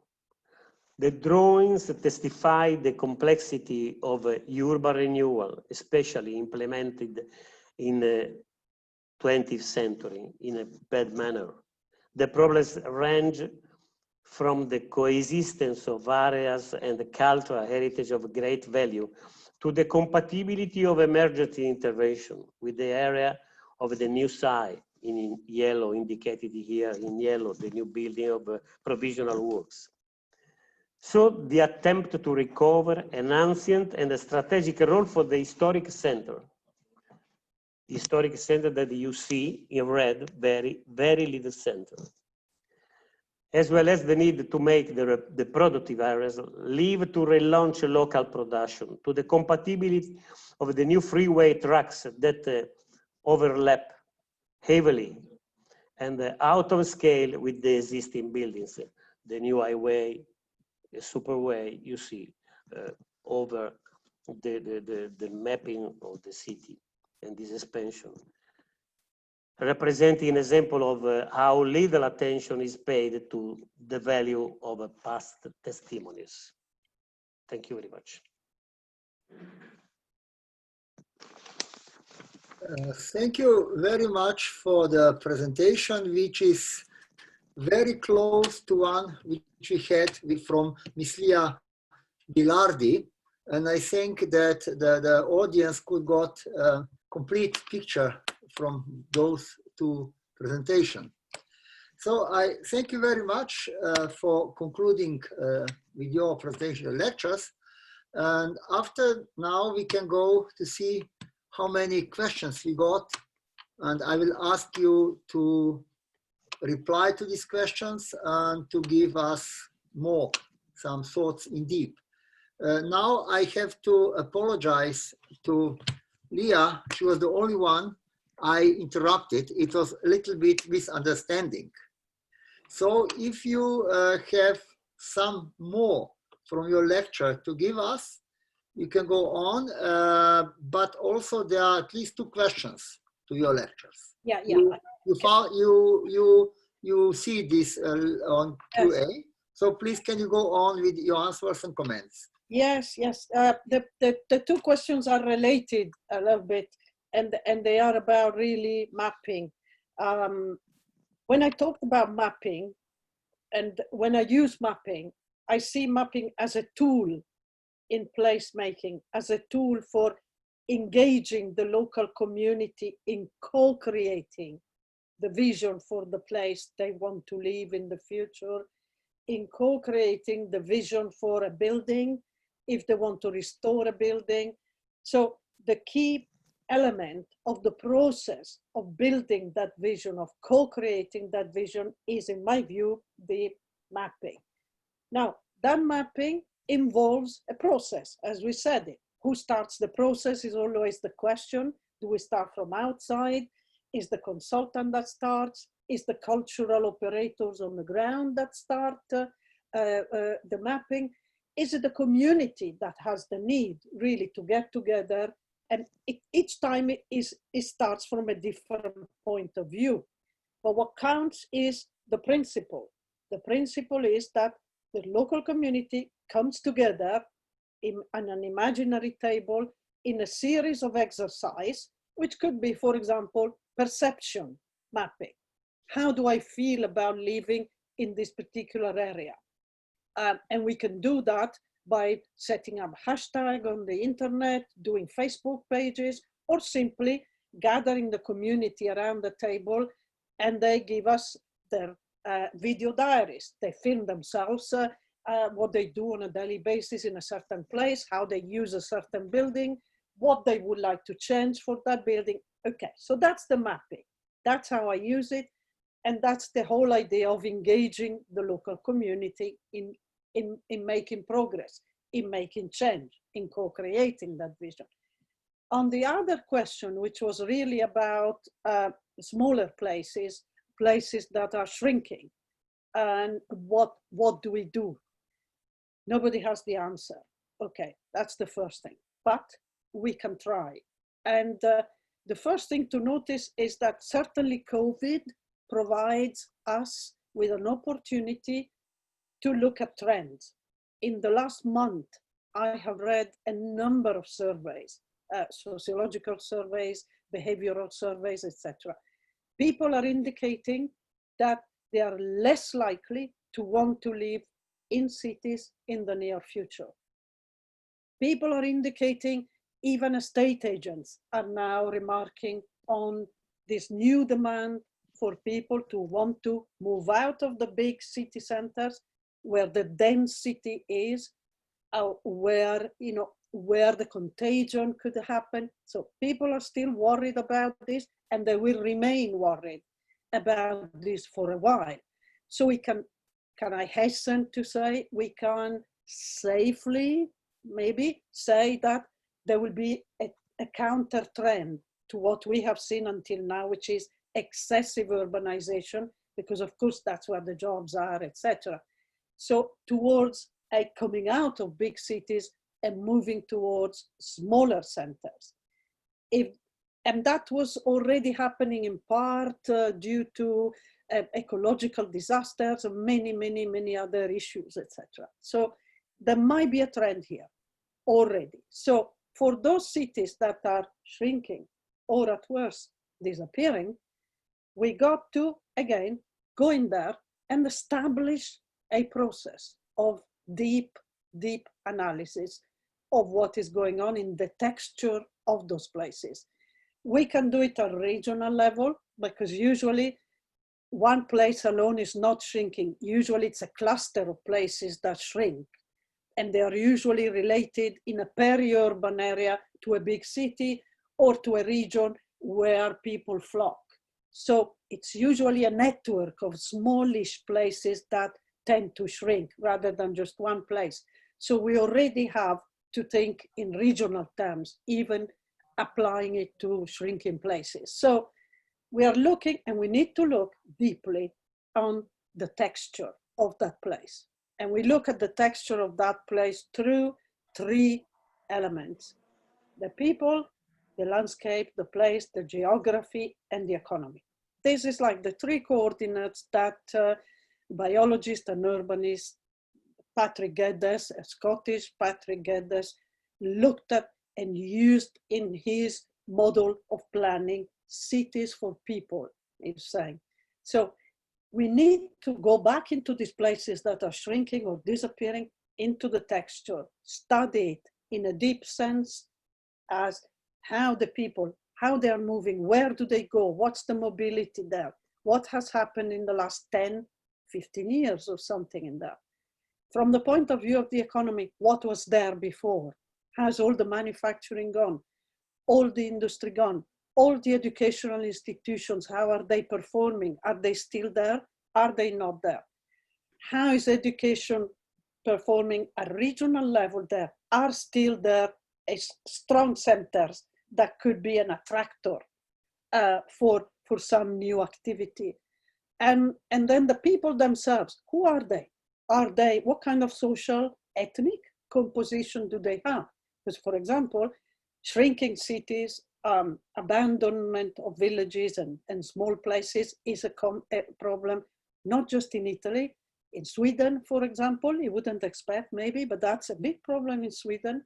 It's a big problem in Germany, of course. In Ireland, it's been a big problem, etc. So if you go to Sweden, for example, in an area that is shrinking, the people who live there are usually ethnically very diverse. You could say they are segregated there. We don't want to say that politically it's problematic, but they live there. There are no services there. There is nothing to help that area really to restart, to thrive, etc. So we go back and do a deep analysis of these dynamics, the social, the geographical, the topological, etc., and the economic. And then together with the community that is still there, we do a series of exercises of brainstorming. What could we do? What skills can we revive? What skills can the regional university somewhere or the technical schools, in the case of Sweden or Germany, how can we get those schools to set up again a branch of that into this area? How can we get back to restart some kind of educational activity? Because that's the key to resilience, in my view. And that's also the key to restart the new economy. If we restart a design community in there out of a craft skills that were there before, then we are doing already a good job, I think. So I don't know if I have answer to this, but I want to leave space also for the other questions. Thank you very much. Well, those who ask questions, I think they can add sub-questions and you will get reply. So we have two more questions for a moment. The question is for Enrico Cocchi from Alessia Strozzi regarding the cultural heritage and priorities for reconstruction. Enrico, Enrico, are you still with us? No. So yes, you are. No, we are here. Yeah, you see the question. Can you answer it? The questions is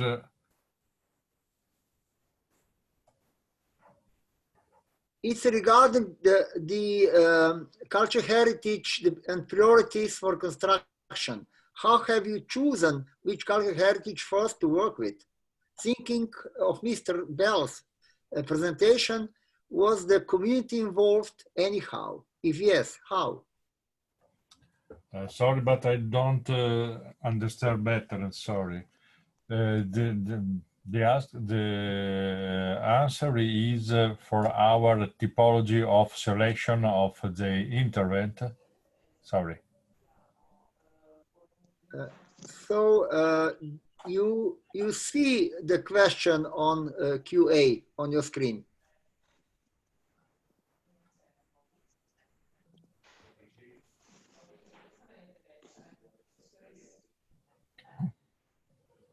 I'm sorry, I'm really interested. In meantime, before you find this, can we ask? Yeah, there are two questions to Enrico actually. It's only no, I don't try the question. Sorry. You cannot see them. If you click to Q&A below, you'll find the questions. Go to the bottom of the screen, Q&A button. You have to find them. Yes, now I try. Okay. If you want, I can read the hint. I can read the question. Yeah, I already did, but it was not clear.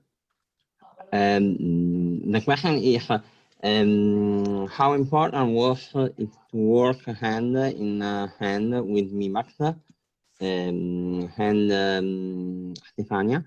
Asked because here in Sorry, because, one moment.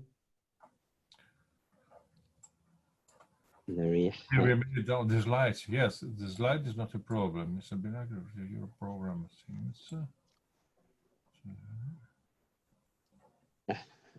Stefania asked because here in Marche region, we had difficulties making the two entities speak to each other for the making of private history houses.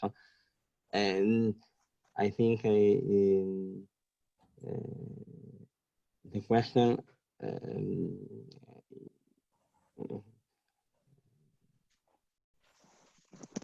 is connected with the difficult to collaborate from the region market to the structure of MiBACT, I think, because here in the Marche we had difficulty in the Marche region. We had difficulties making the two entities. I think it's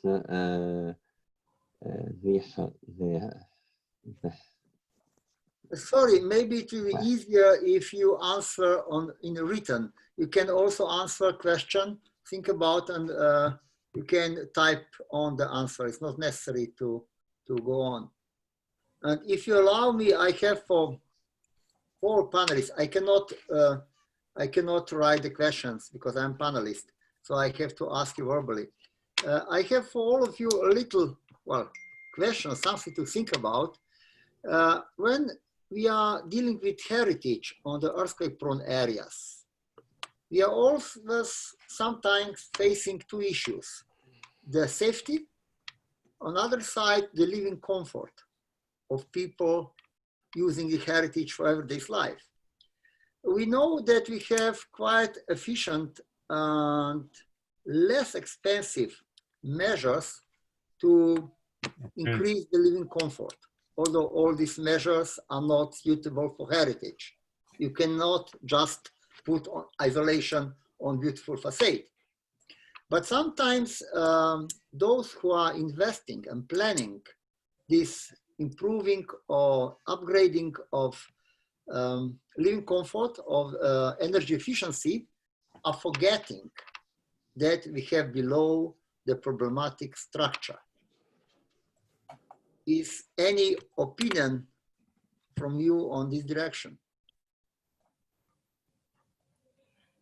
Especially those who are planning the renovation of cities and who are in charge.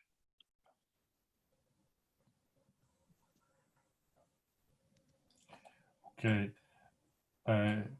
Now I read the answer of Stefania Pignatelli. Sorry for the time.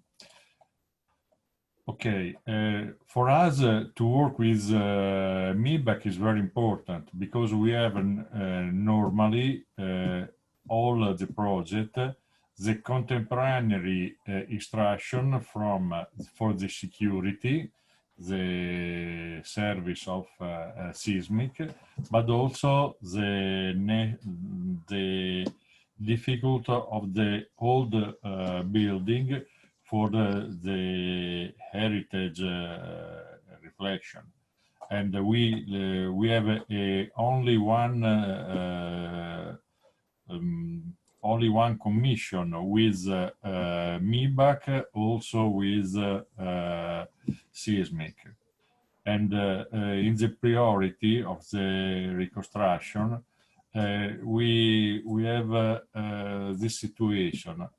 Every local measure decide the priority in his municipality. Also region haven't only one system. We have one big program and after many small programs at the dimension of the local government. Generally, the local government is the measure of the little town. And inside the local government, the priority for reconstruction was decided from the community, because there is many different situations. Some building is important for its use, other building is important for the typological and for the memory of this building. And the local decides the priority. From our structure, from our agency, we help every situation in this particular activity. Is priority the safety of the old building, but in other time is priority the use of the building, and this is a different situation. I don't know if for Stefania is this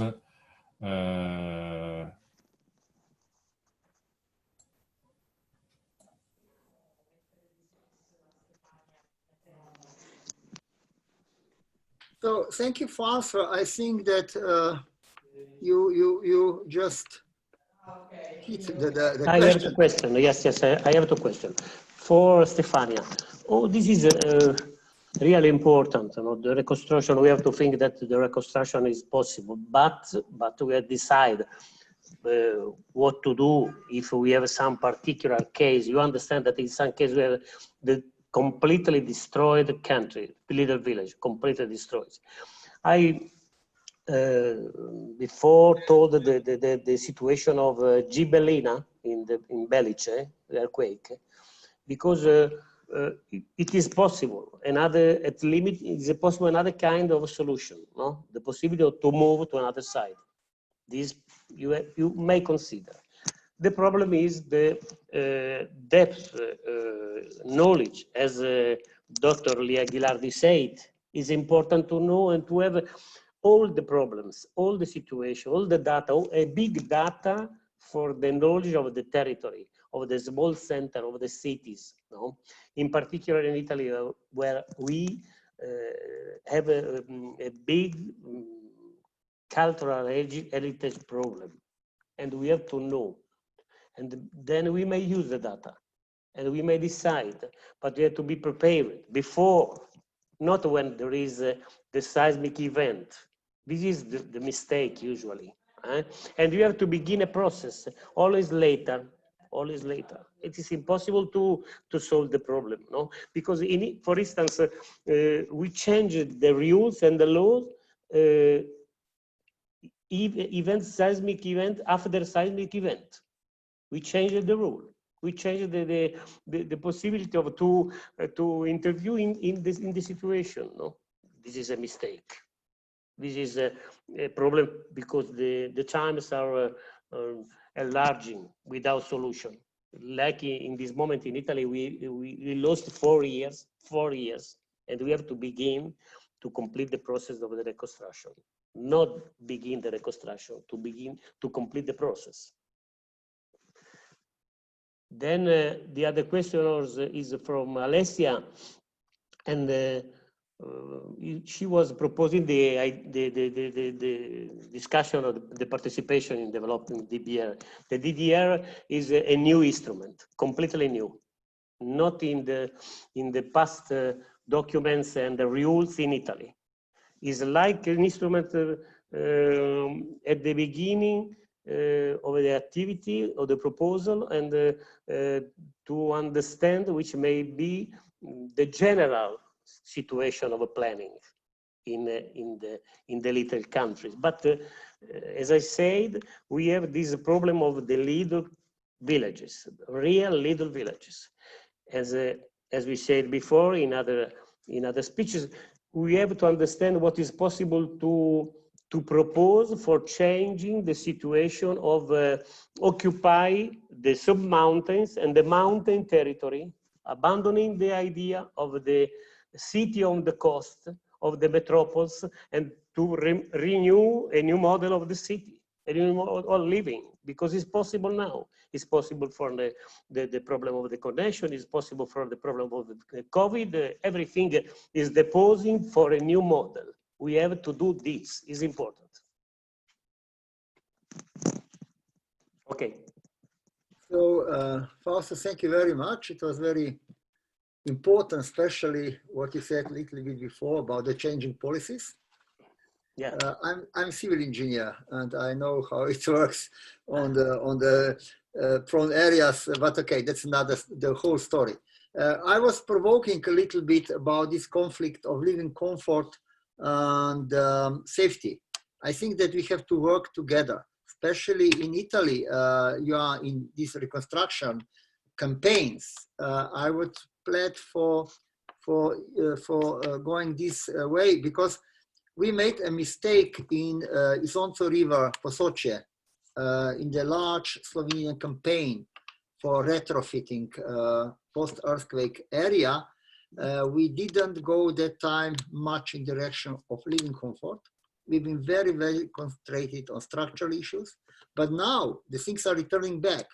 As engineers, we are very much fighting to take into consideration structural issues, not only codes. So this is always in conflict. So I would suggest you in Italy also to a little bit pay attention to these both issues. Thank you. Could I say something? Is there something I wanted to say to Fausto also, because he raised these interesting questions. Briefly, I think he mentioned something, is there a possibility of moving cities?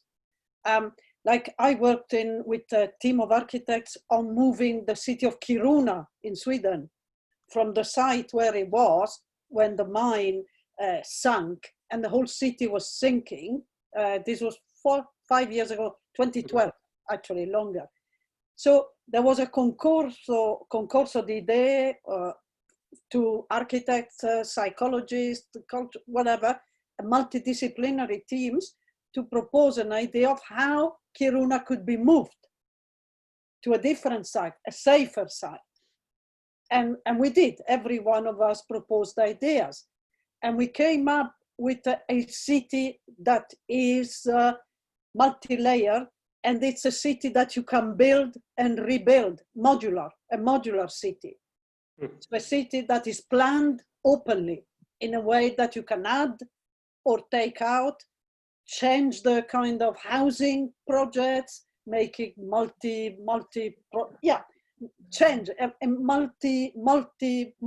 multi-moving in a way, you know, layered, etc., but open at the same time, so that you could adapt it, an adaptable architecture, an adaptable city, that you could move it again if necessary. And I may add a thing that this question is really important, because as Roscoe said before about the structure of the building, we are now considering the possibility that the building on concrete completed their existence. Maybe that after 100 years of the old manner to way building concrete on the building, maybe we have to think something else. We have to find some other way to construction. If this I understand that is an economic force, very important, because to change the city, to change the building, this is a particular history. But we have to think that this dynamic solution has to be considered.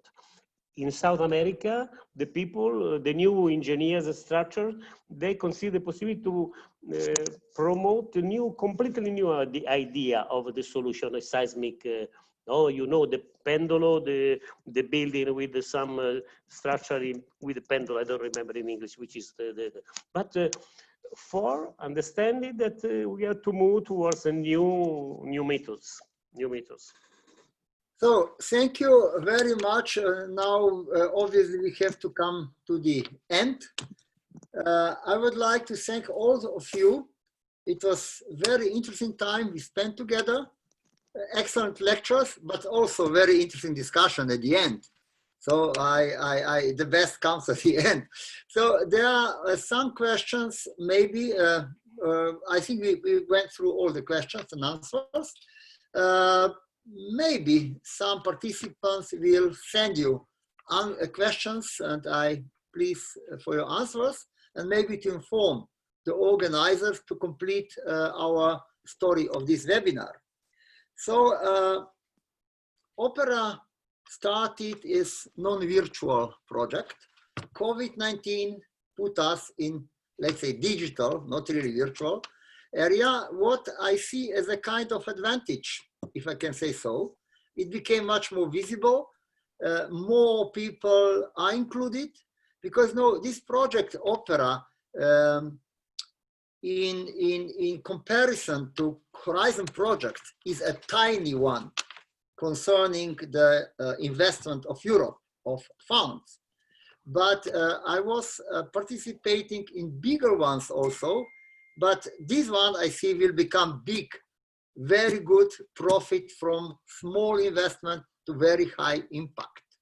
So I would like to ask you and all attendees to keep touch with us, to make really great results for this project, and to prepare ourselves to join our work in New Horizon Europe. Marinos is here smiling. He knows what I'm talking about. And the big projects will come in next years, and I hope we'll work together in them. I have to also thank very much to Opera coordinating team with Giovanni and others to make this webinar of high quality. And I have to say to Corrado, congratulations for such a group of young people, very enthusiastic, and I'm very, very happy for that. Thank you very much again. Thank you, Tom. Thank you. Thank you. Bye. Thank you. Thank you. Thank you. Bye. Bye. Bye-bye. Bye. Bye. Bye. Bye. Thank you.